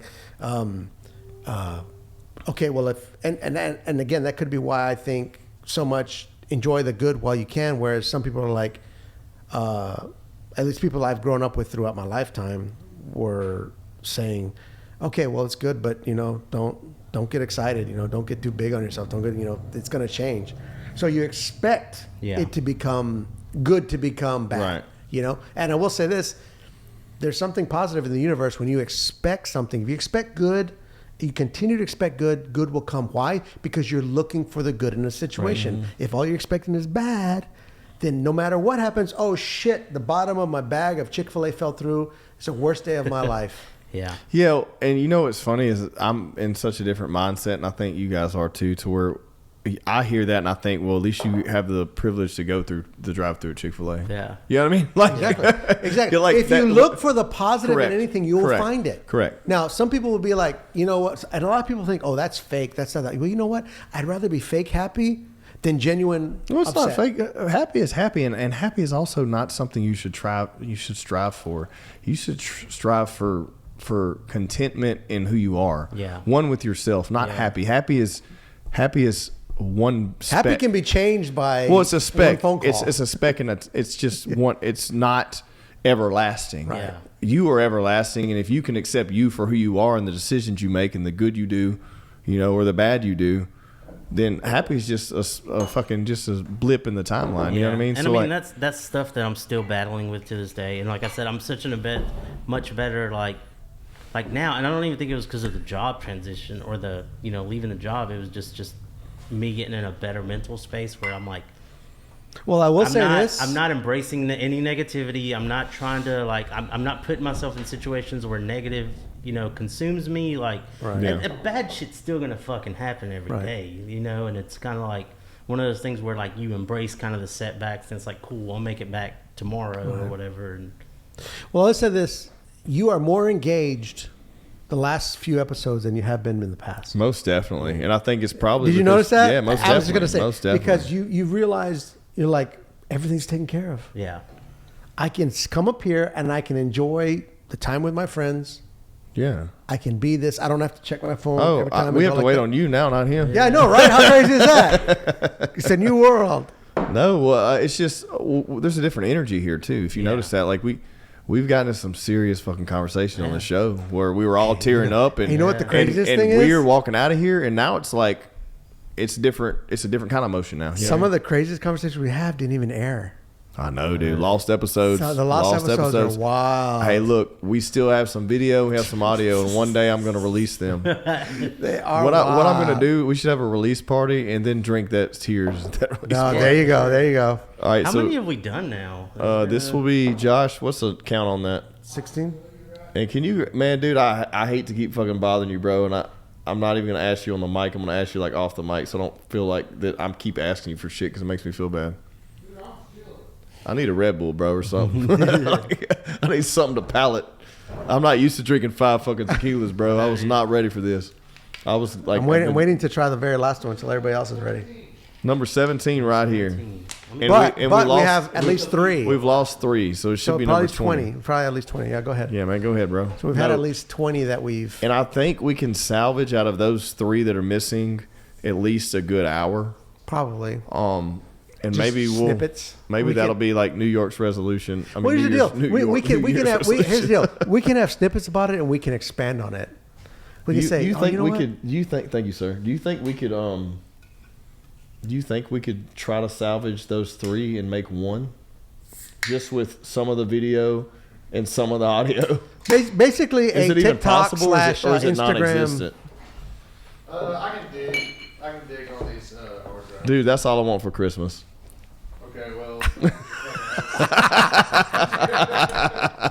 It's like, my son and I, every time he's not, unfortunately, he's not going to be able to come home this Christmas. It's his first Christmas. He's not going to be home, and his mother is devastated. Dude, don't make this shit a sad joke. No. I want to tell you. I want to tell you a story. Okay. His mom is devastated because with his job, he can either take off Christmas or he can take off Thanksgiving. Well, he decided to take off Thanksgiving. Okay. In the past, he was able to take off both, but this year he's got to work it because it's like in the middle of the freaking week, right?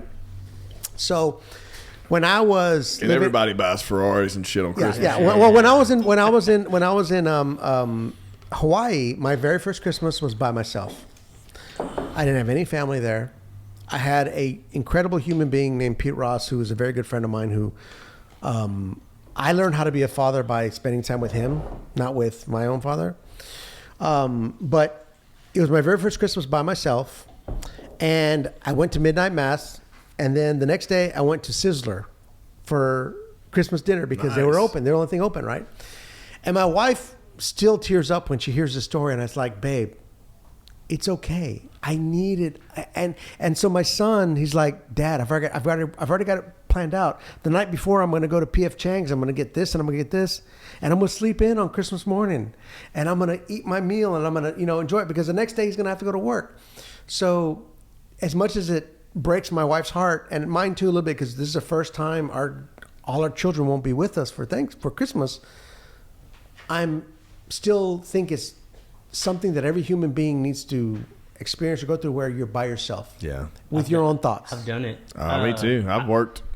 Probably most of my adult life up until I got married. I was damn near working every single holiday. Yeah, and it was like I remember like So my current business partner, Sam, we were roommates fresh out of college.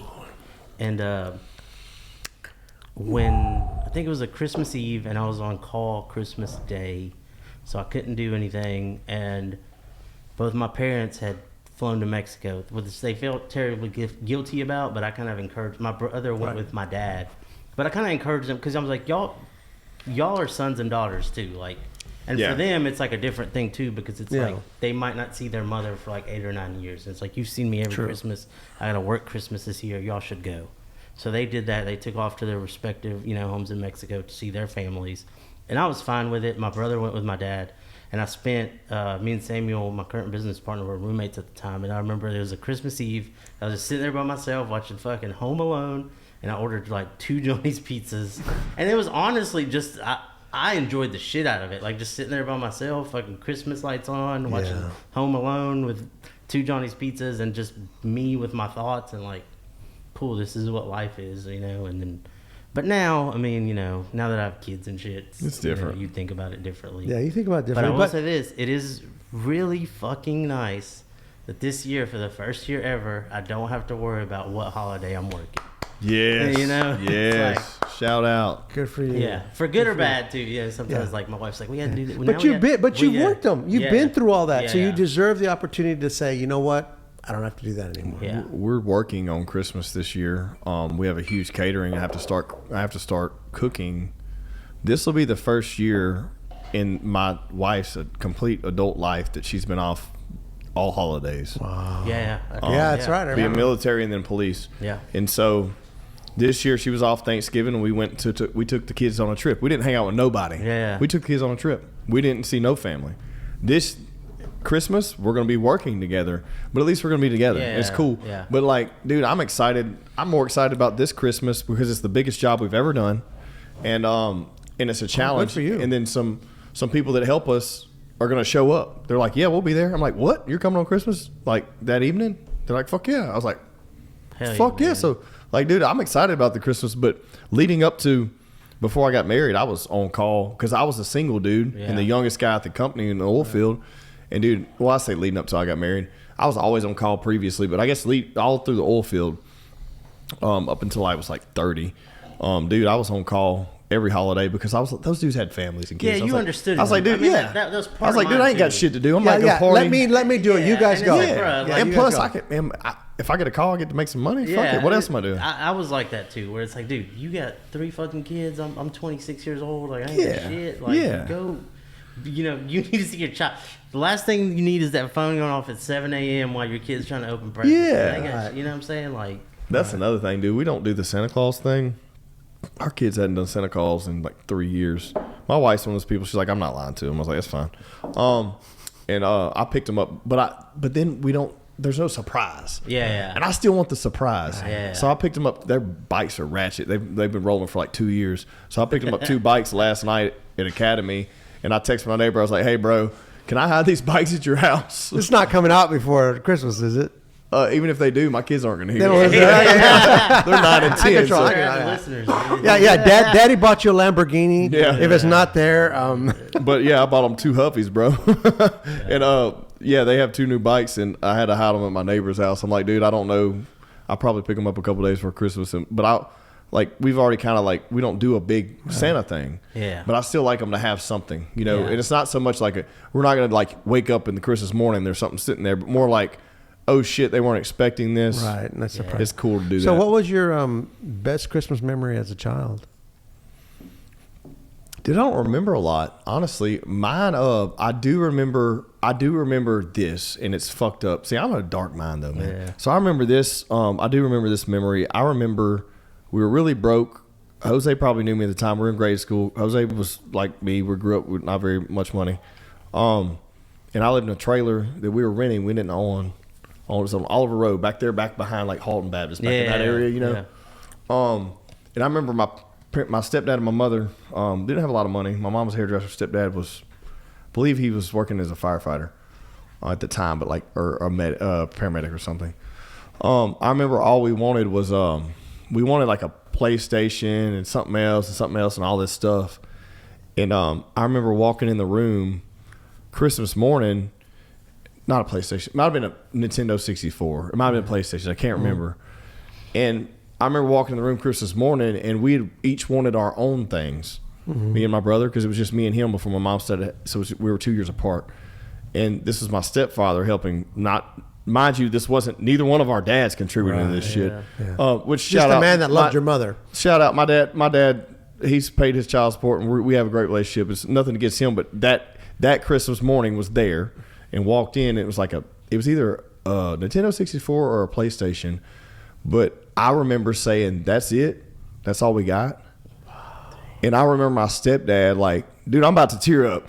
I remember my stepdad saying, like he almost lost his shit. Yeah. And I I think I said that's it because we both thought we were going to get something separate, or maybe we asked for more things. Right. And that's the most vivid Christmas, which is fucked up. Yeah. But I think it's important that I always remember that memory. That's good. And that one always stands in the top of my head. Have you discussed it? Have you guys talked about that? No, man. No, we hadn't talked. I think we have, but vaguely. Right. He knows, man. He knows I appreciate it. I mean, we've had a lot of exchanges. I've helped him. There's no hurt. No, man, dude. I was like 10 years old. Okay. I was like 10 years old, but I remember that. Right. And I remember his remark, and I remember saying that, and I remember feeling so guilty afterwards. But at 10 years old, you don't really know. You don't know. You don't know. But also, like, I guess we just expected things because we also always got our separate items. Yeah. But what I didn't realize is this one item together was as just expensive or more expensive than us having our two separate items. Yeah. So yeah, dude, that's not a good way to tell you. No. I didn't ask for the best. I said most memorable. That is the most memorable, man. So, every time. That's all I ever think of. Like anytime I think about like Christmas morning Santa Claus, I always think about that. And you? Yeah. I don't know that I have a most memorable one because honestly, like we didn't really celebrate it. Like I said, like we kind of came from. I went to Christmas morning. The only thing we were unwrapping was tamales, dude. Okay, that one has to be a short. That's gotta be a YouTube short. That's a short, brother. Yeah, I mean, it was one of those things, but I mean, like I think every other Christmas we would go to Mexico. You ain't got to brag. Yeah, we would hang out with family and all that kind of stuff, but I don't remember like us ever waking up on a Christmas morning and be like, oh shit, we got this, and I'll say this, like, as we got older, we did get a lot. Like, our parents kind of flooded us with stuff. And I think deep down, like, I'm not even going to lie. Like, in high school, I drove a really nice truck. And I think it was partly my parents' guilt towards when we were younger, where they were, like, kind of trying to throw stuff. You know what I'm saying? Like, I get it. Yeah. And it was just like, and at the time, like, I felt like, yeah, finally. But that wasn't the case. It was like, my parents were doing shit for me that like they probably shouldn't have been doing, like they weren't making that. Like my dad should have been driving the nice truck, not me. Yeah. It's one of those things where it's like now looking back at it, like you appreciate the sacrifice, like that kind of stuff, and you get it, and it's now as a parent where you do have the ability to give kids stuff. It's kind of a weird thing where it's like. Don't want my kids to not have, but also like they're so fucking unappreciative sometimes. I found a happy medium there. Yeah. Whereas I still provide, but I don't give them top of the line, and I also want to make them frugal as fuck. So we just find ways. That's a byproduct. I'm gonna tell you this. That's a byproduct of your behavior. Yeah. Okay. Being frugal because. Two of my 3 children are very frugal. Yeah. But it's a byproduct of them seeing how we acted as parents. I'm not saying you can't have this, but is this what you want to spend your money on? Think about it. Because even when Lindsay, and Lindsay always loves telling this story, every time she hears like Chicago greatest hits on Spotify or on YouTube, she sends me a little text message picture of it because when she was younger, she wanted a stereo system. Okay. I said, sure. I said, you save up, you pay for half, I'll pay for the other half. So she saved up her money and went to Best Buy, okay? And I hope she's listening to this because it's a great story. And so we looked at a couple different things, and she said, okay, that one and that one, we were comparing it, and there was a guy helping us. And I said, if you don't mind, help us, help us, because I'm trying to teach my daughter a lesson. And so she said, okay, I like this one. I said, okay, that's good. I said, but that one doesn't have this. That one doesn't have this. This one has that. This one has that. Which do you think you're going to use more? And then the guy was like fascinated. He's like, he goes, this is so fascinating. I've never seen a father and a daughter kind of going, talking about this. I said, well, it's her money. She's going to spend it. So I wanted her to spend it wisely. So she ended up buying a specific type because it had a detachable like cassette player or something. So she could use it as a Walkman or something like that, So, and I said, guess what? I said, you have enough money left over to buy a CD. And she bought Chicago's Greatest Hits. So every time she hears Chicago's Greatest Hits on her thing, she sends me a picture thinking of you. And she'll think of that the rest of her life. She'll think of that, yeah. And my grandchildren are very frugal. Like my son is very frugal. My grandchildren are very frugal. But growing up for me, Christmas was never about Christmas morning.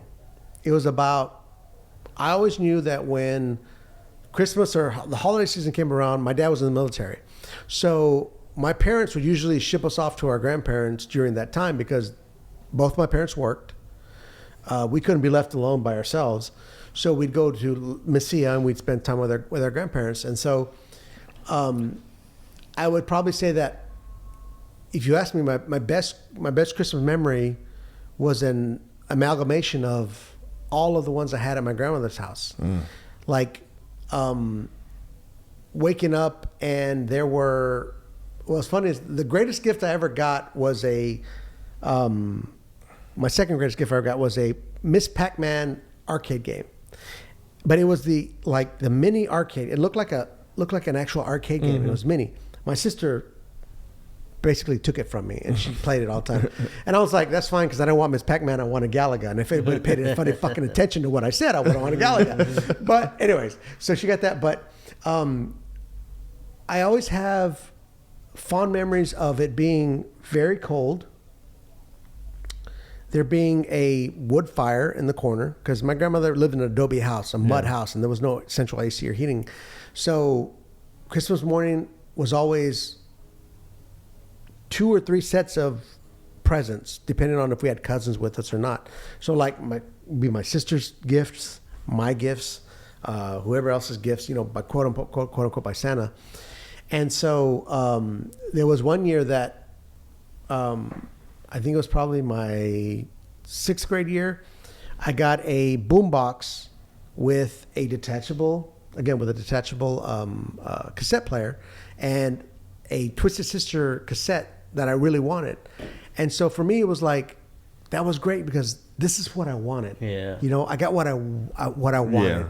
And I still have a picture of me holding it up like this with the picture of Dee Snider, signed by Dee Snider, and my sister doing something else. And I keep that picture because I remember my parents, if they had a lot of money, I don't know. I never really asked them about it, but I know my grandparents didn't. But my grandmother always tried to make Christmas as enjoyable as possible as she could with only love. Yeah. And so as much as I love to buy things for my grandchildren and my children, love is the greatest thing that I can give them. Yeah.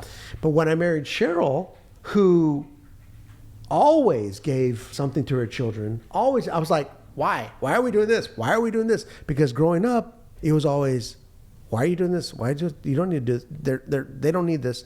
And so it wasn't until I had Sage that I realized I have the power and the ability to make his Christmas better than anyone's I had. Yeah. And so I will give it up to my wife for having the patience with me when she had already had 2 daughters and she was already doing this and me going, why are you doing that? And she's like, don't worry.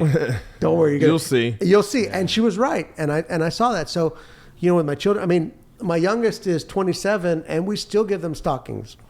And I told Cheryl, I was like, well, she's Dude, like, that makes me feel old, bro. I told Cheryl, I was like, you know what? I said, my parents didn't give me crap after I turned 18. She was like, well, I'm not your parents. Yeah. I'm like, you're right. And that's why I married you. I'm gonna do something cool this year. I'm just gonna. My wife never really does anything. She's like, LASIK's your surgery. I mean, your president. I'm like, fuck yeah, that's great. What do you want? She's like, ayahuasca trip to Mexico. I'm like, cool.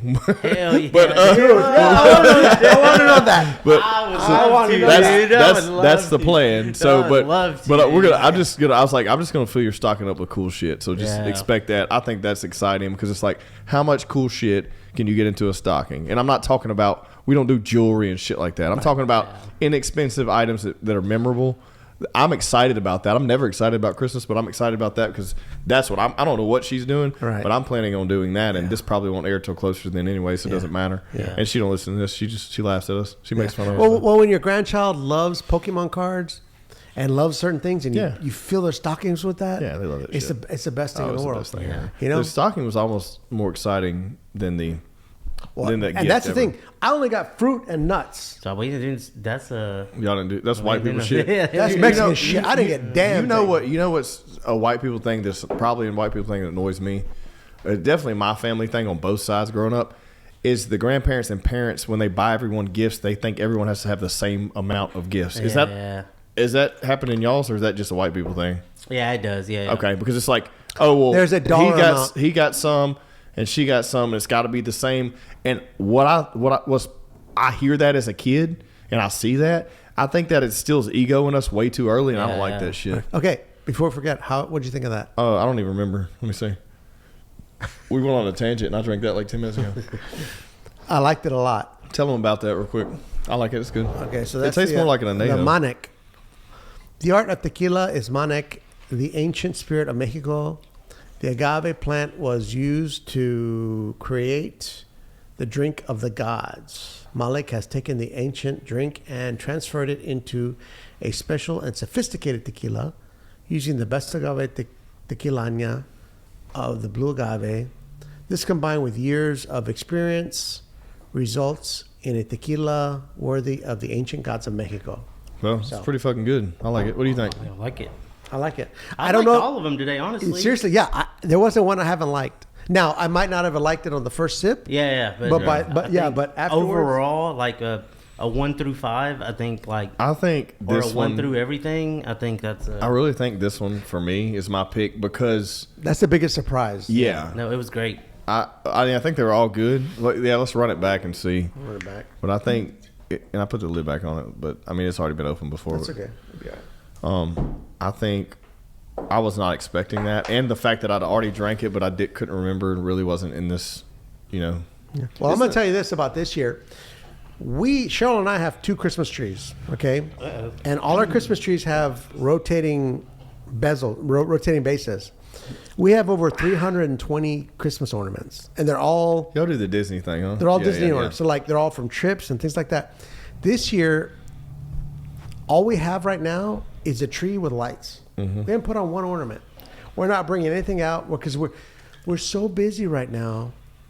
You can't even enjoy it. We can't really enjoy it. And so it's kind of like, okay, I hate it because, Christmas is my wife's favorite time of the year. If you were to say, what time of the year could you live forever? It would be Christmas. She makes these amazing, you know how I paint? Yeah. She can create wreaths and displays 10 times better than I can ever paint. And I can't figure out how she can do it. Mm-hmm.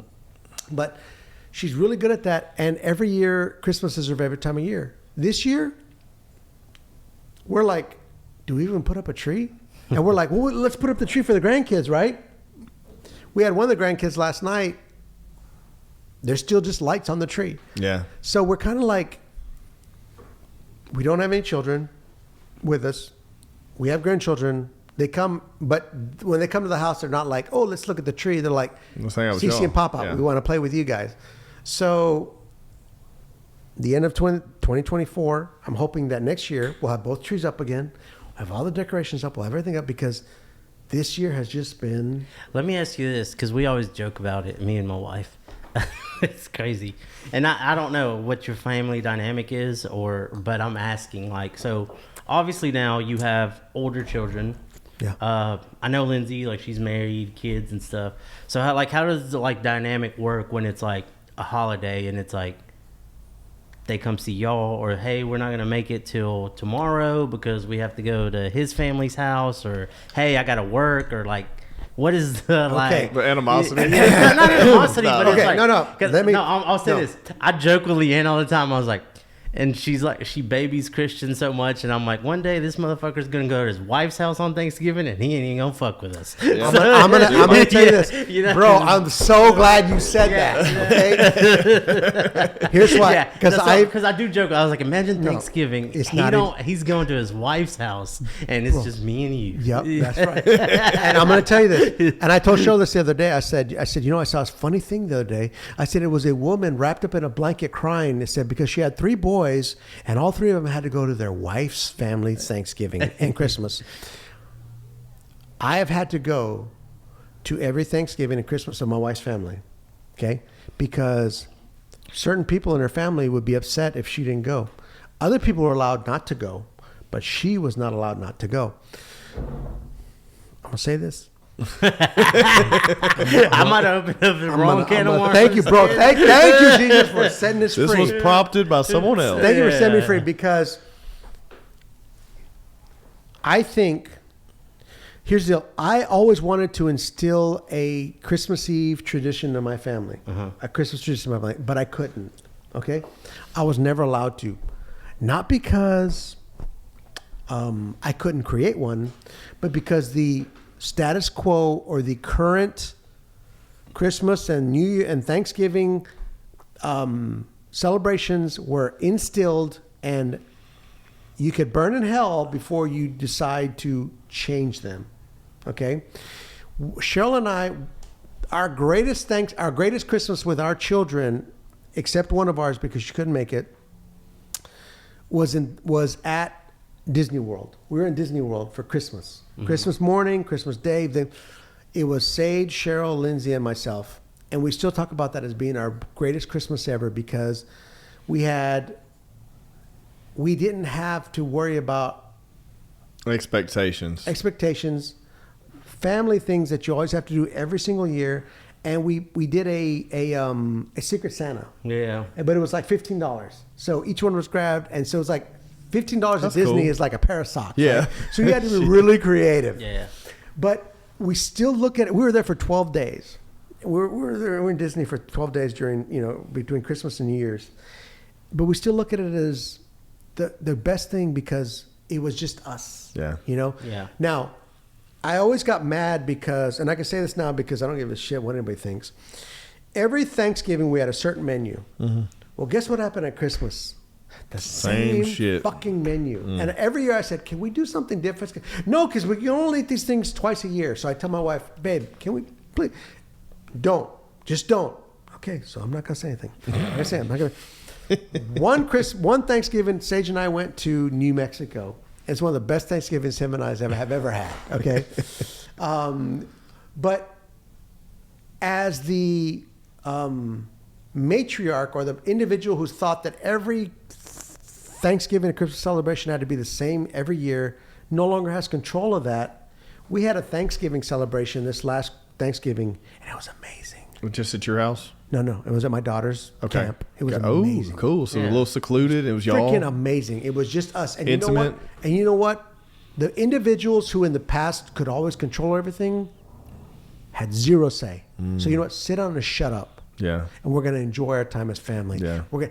And Sage and I said, you know what? This is the best Thanksgiving we've had in a long, long time. Yeah. Because there's expectations. It's like, oh, you have to do this every year. Yeah. You have to do this. So for Christmas, though, it can be a little bit different. But I personally wished that I could have a Christmas Eve with my children.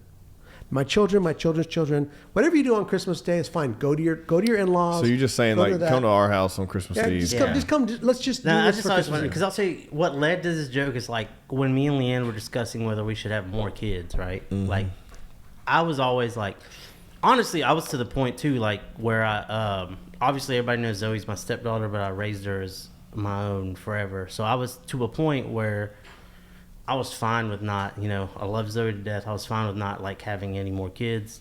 Christian happened. Of course, he's amazing. Love him to death. But then she was like, well, how do you feel about having more kids? And I was very like, nah, I'm done. Was this like Thursday or was this? No, this is like years, like right after Christian was like, I'm done. Oh, okay, I'm done. And like we were talking, and she's just like, I feel like I agree with you right now, but like in the future, the idea of like us being at home and like what we've built and all our kids come home for the holidays and it's like just this thing and it's just this illusion like kind of in her head. And I was like, these motherfuckers ain't coming home. Yeah. You know what I'm Their own saying? Like, and lives. it's like, so I worry about like the dynamic because like I know now like my mom will call me and like, well, we got to go to Leanne's parents' house this night. And then we're not even her parents, like her brother's house. Like we go to her brother's house. That's a big thing for them and their family. And it's like, we go to her brother's house this night. And then my brother lives in Houston. So it's like, I don't even know when he's going to be there. So if he's not there, like we should all be together. So it's creates this whole. I don't have. You know what? I think Christmas is a lot like Christmas and Thanksgiving. And all that is a lot like how my wife and I see our anniversary and birthdays. Is if you focus on just being that specific day, that's a problem. Like you have to come on the 25th. If you don't come on, if you come on the 24th or the 26th, it's ruined. Well, Cheryl and I are like, You come when you can. We've never in my family. Both sides are both so fucking redneck that it's always around deer season. Yeah. So you can't do anything until night. Yeah. So it was always Christmas night or Christmas, not Christmas Eve night, but Christmas night. Like that was the thing because like everybody had a deer hunt. Yeah. And the men ain't fucking showing up until after dark. And dude, that was just a stigma for so long. But it's interesting now because like my mom hit me up, was like, "What are y'all doing for Thanksgiving?" I was like, "We're going to Gaylord, taking the kids." Mm-hmm. She's like, "You're not gonna be there?" Yeah. Because normally I would still go if my wife was working or whatever. Yeah. Or we would do it on a different day where everybody can go. Because some people are in the oil field, a lot of people. Right. So they'll set it not on Thanksgiving, a different day when everybody could go. And I was like, "No, I ain't gonna make it. Can't come at all. I'll cook y'all some turkeys." Yeah. But she's like, you always at least make it if we say. I'm just like, I'll try to do something for Christmas, I know. That's the hard part too, kind of letting parents know, like, hey, I'm my own kind of. Well, I mean, they're just not used to that, because even if my wife was on call or working or whatever, she knew I would still go. But also, we hadn't had the obligations to. We've never had the opportunity to say, let's pick up and leave for 3 days. Right. And dude, I knew catering was about to get busy as fuck. So I was just like, look.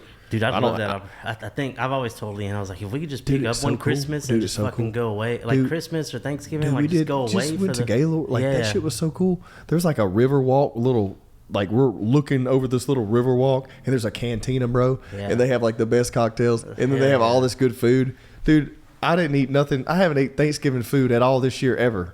Like we had a Friendsgiving at the house.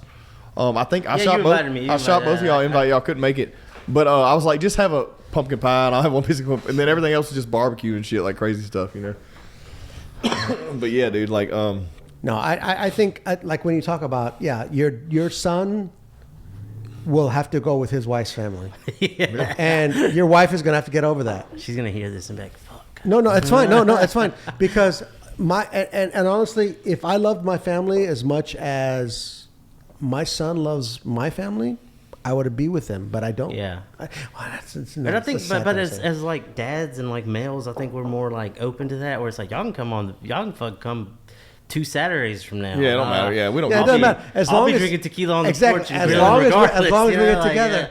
Yeah, I'm gonna do the same shit. Yeah, but I kept telling my wife, like he's looking forward to not doing it.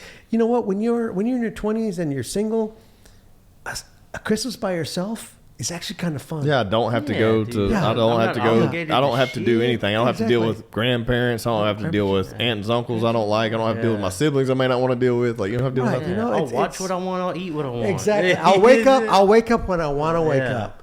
And so I never felt that.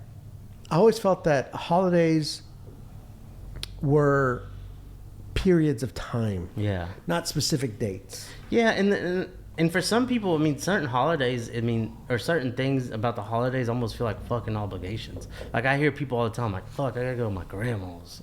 Or I gotta go to, my dad's having this out here, I gotta go. And it's like, dude, I mean, that.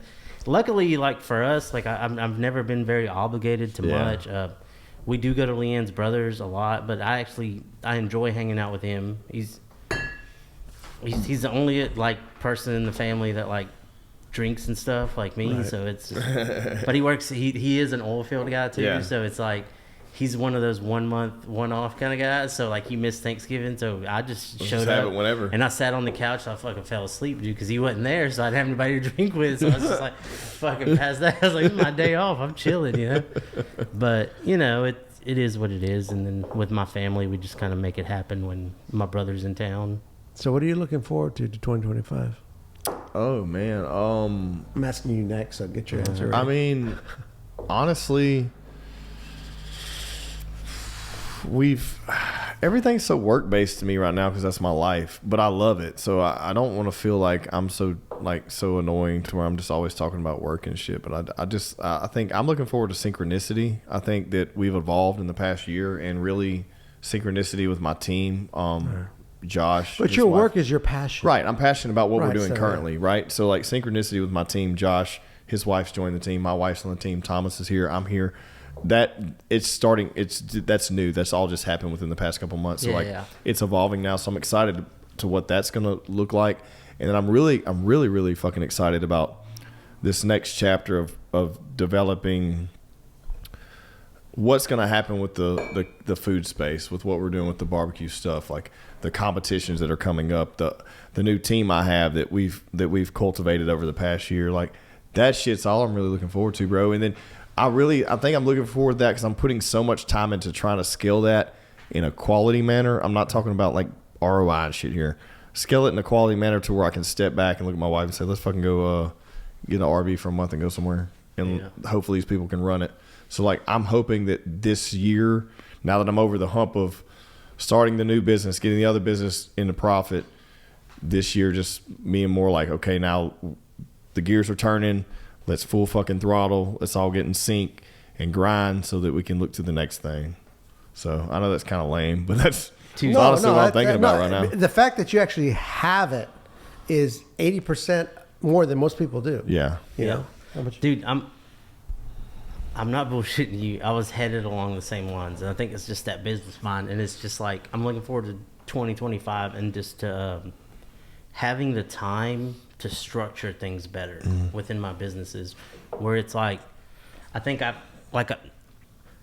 use this as an example, but like even like walking around with like just the details and everything that people do, but like just walk, like the other day, like I walked around with Bo and we just went through P-Row, we went through Bojacks, and obviously completely different concepts, right? But at the same time, like the things that applied to where it was like just the structure of everything, where employees can function without you. Like they have a structure, they have checklists, they have stuff is itemized, stuff is par leveled, stuff is this. And not saying that we don't have some of that, but I mean, just like me now having the time and have my eyes open to the even like finite details where it's like this needs to happen, this needs to happen, this needs to happen, and this has to happen for this to happen. And if this fucking happened, it means that this and this didn't happen. Yeah. Right? And you know, it sounds crazy, but just like me now having the time to where I can sit down and I can be like, well, you can establish a pecking order and then you can establish accountability. Right. And once you can do that,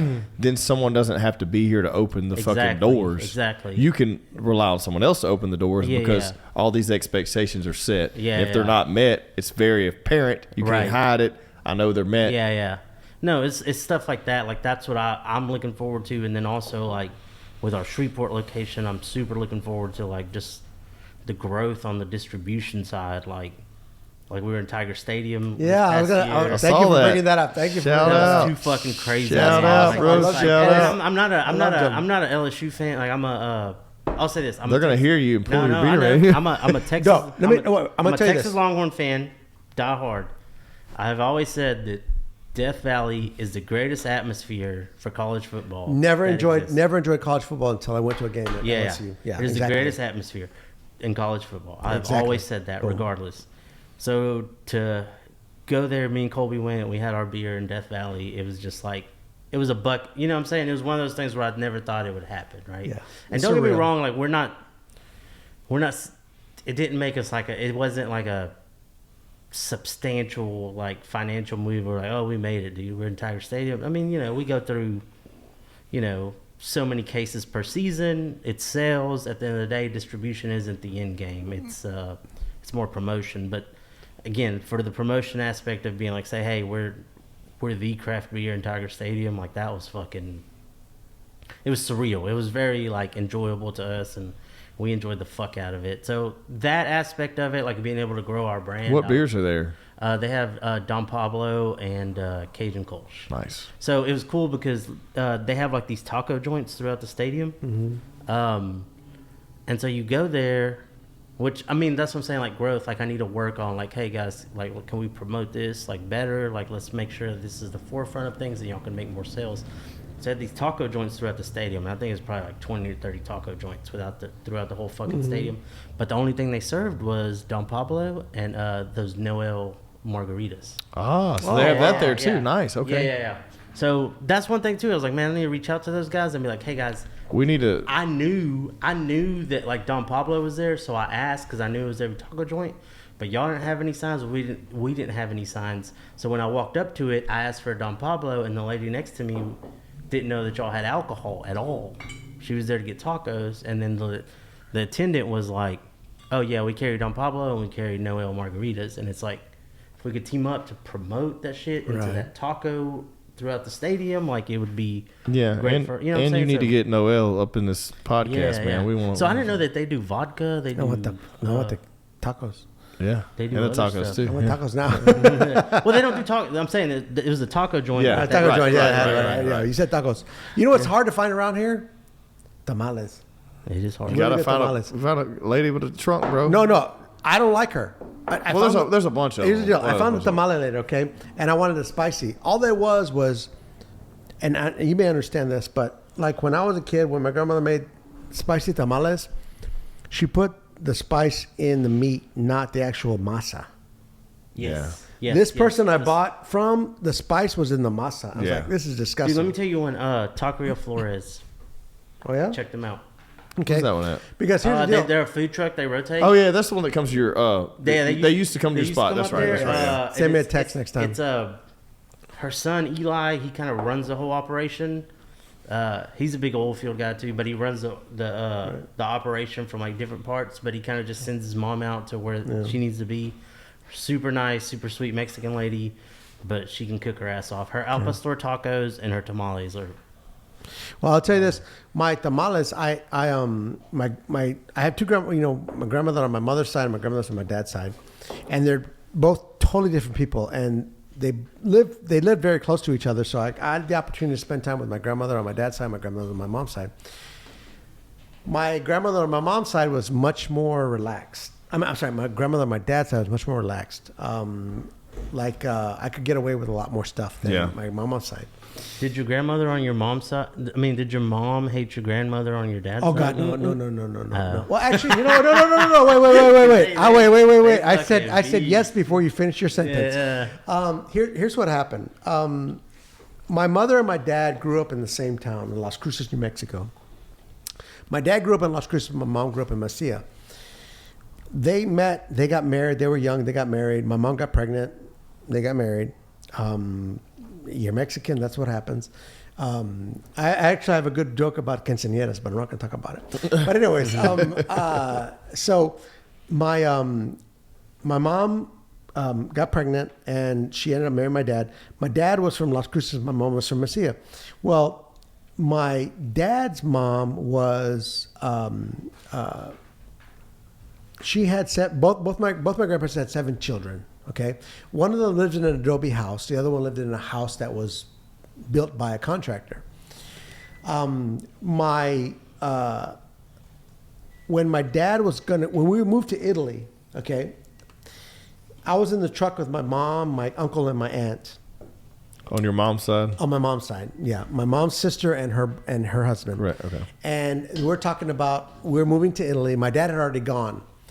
And my mom said, if his mom starts crying, I'm going to lose it. And that's the first time I heard my mom talk about my other grandmother in a weird way. and so I was like, oh, okay, all right. So you got a little bit of hate in you.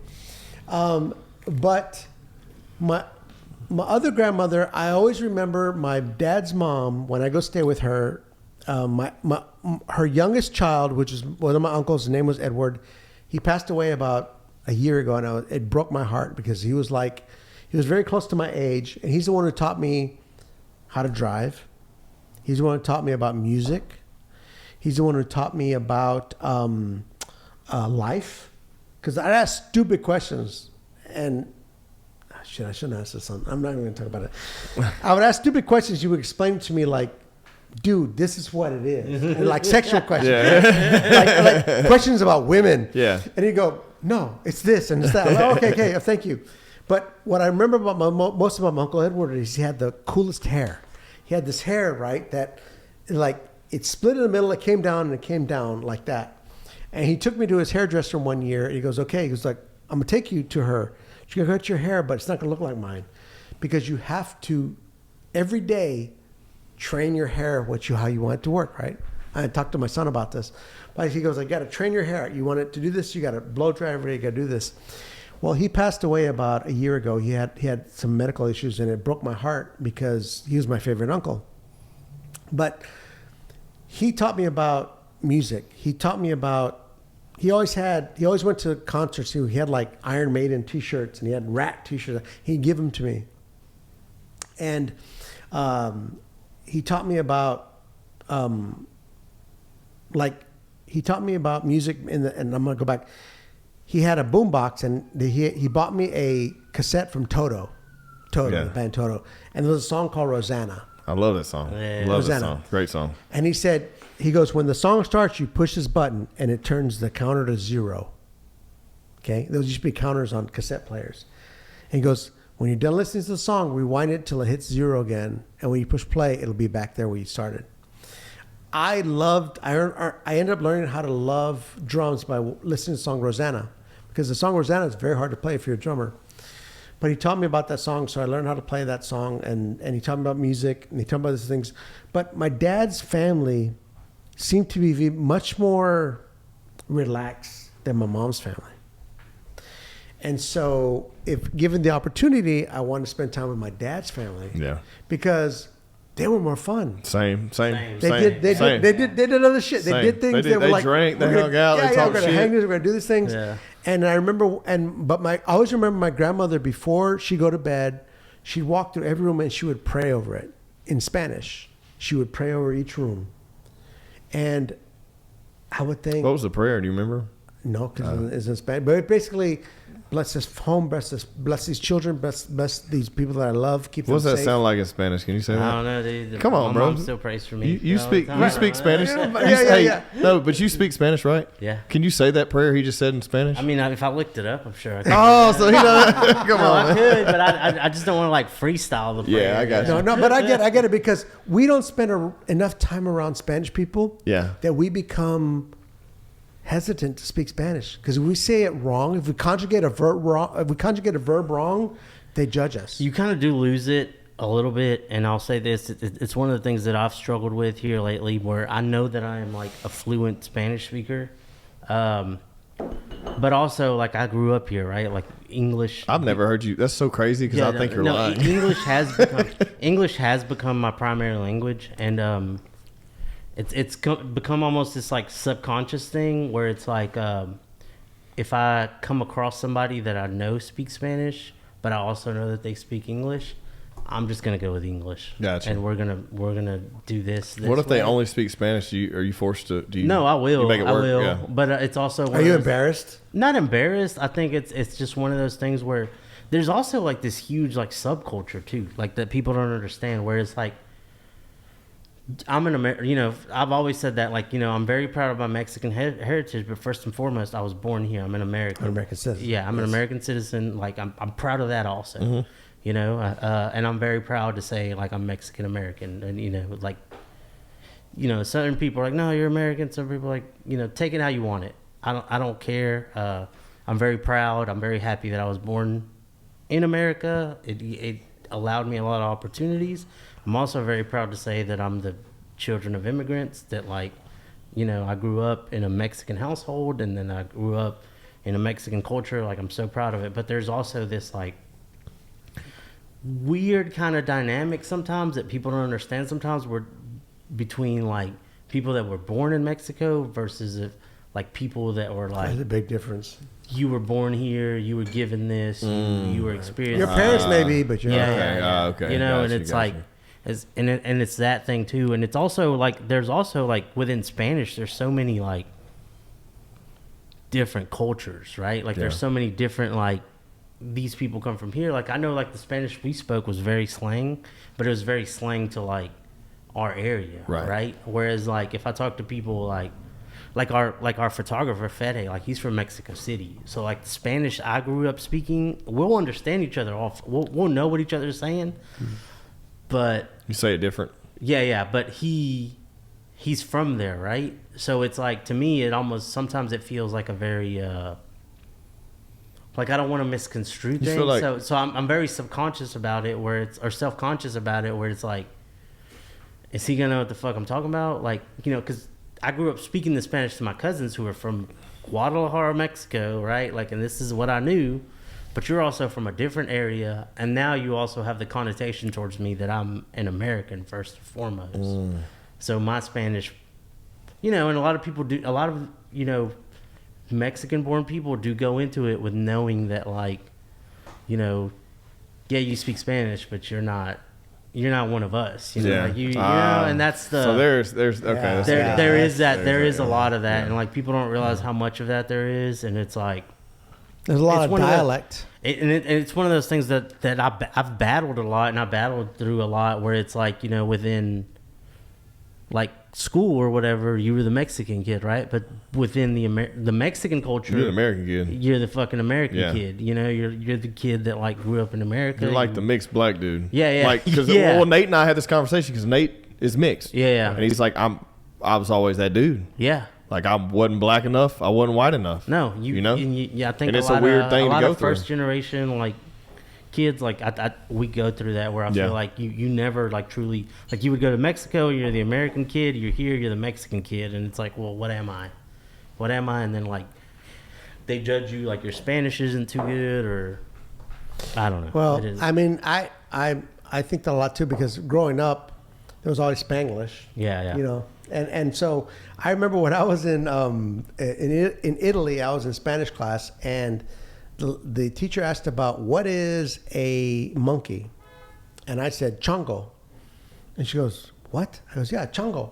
That's not what a monkey is. I'm like, yeah, it's a chongo. And she got mad at me. It's like, well, that's what my mom calls my dad is chongo, and she said it's monkey. Yeah. So it's like the whole life I grew up with these words, and I asked what these words were. They tell me, but they were slang. Yeah. So when like I go into a proper type of thing where like proper Spanish, like that's blah, blah, blah. Like, okay, well, what do you want me? You want me to speak proper Spanish? You want me to speak Spanish that I've heard my whole life? But the Spanish that we use. That's what's crazy though, and it's just like that's what's weird to me, and that's why like I'm afraid to like jump into a Spanish conversation. And I'll say that this like I got friends. I mean, you know, like my guys from Q Mexico, like all those guys. Like I can hear them talk, and I understand every fucking word they're saying. Like there's no, and I could jump in and I could speak my Spanish, but it's like I know what that word means, but I wouldn't have used it that way, or I wouldn't have used it. I understand what you're saying completely, and it's like, but I wouldn't have like made my statement that way. You know what I'm saying? Or I wouldn't have made my sentence would not have been formulated that way. So do you want your children to know how to speak Spanish?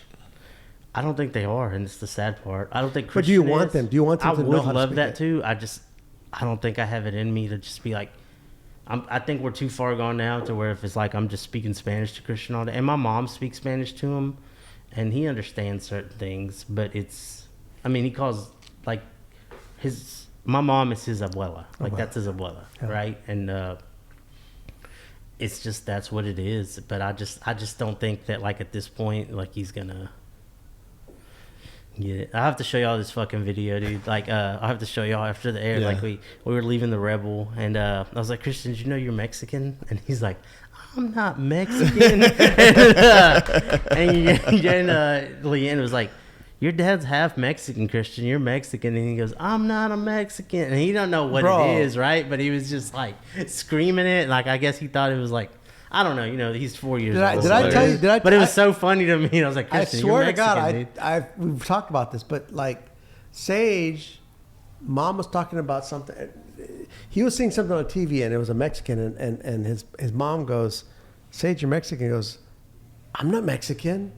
She's like, yeah. He goes, no, I'm Italian. Yeah. Dad came from Italy. She goes, no, you're Mexican. And he started crying, I'm Mexican? It's like, oh, bro. I was like, Dad lived in Italy. Yeah, but that doesn't mean he's Italian. Yeah. He just lived in Italy. That's hilarious. Yeah, it's funny how kids misconstrue that. They don't understand, like, because it's different. Because, you know, we don't, like, we call, it's very interesting, right? Like, if you call Asian people Asian. Yeah. You don't call most typical terms for African Americans black. They call people black people. They call us white people. You don't call us Anglo-Saxon, or you don't call us English. You know, but for Mexican, you're Mexican. Like that's still a thing that never went away. It's like you're not Spanish, you're not, you know, whatever. You're Mexican. That is weird. But guys, let's wrap this thing up. We're over 2 hours. What's our pick? Is it? You know what? This is the most surprising one. Yes. Yeah. I'll say for a Blanco that's taken, and that for our Reposado, I'd say that one too. So the Blanco would be the Luna. Reposado would be the Demonic. Talk about anything of substance? Yeah, dude. Yeah, everything. It's always of substance, man. It's so always I'm like, of substance. I'm not thinking. What did we talk You just about? didn't have any pre-existing agendas because you've been so busy. Normally, you come in here with an agenda. You're right, You don't I have do. one this time, which I is do. great. You just We're got to good. kick back and hang out. I enjoyed that. All right. Well, cheers, fellas. Merry Christmas, y'all. Yes, sir.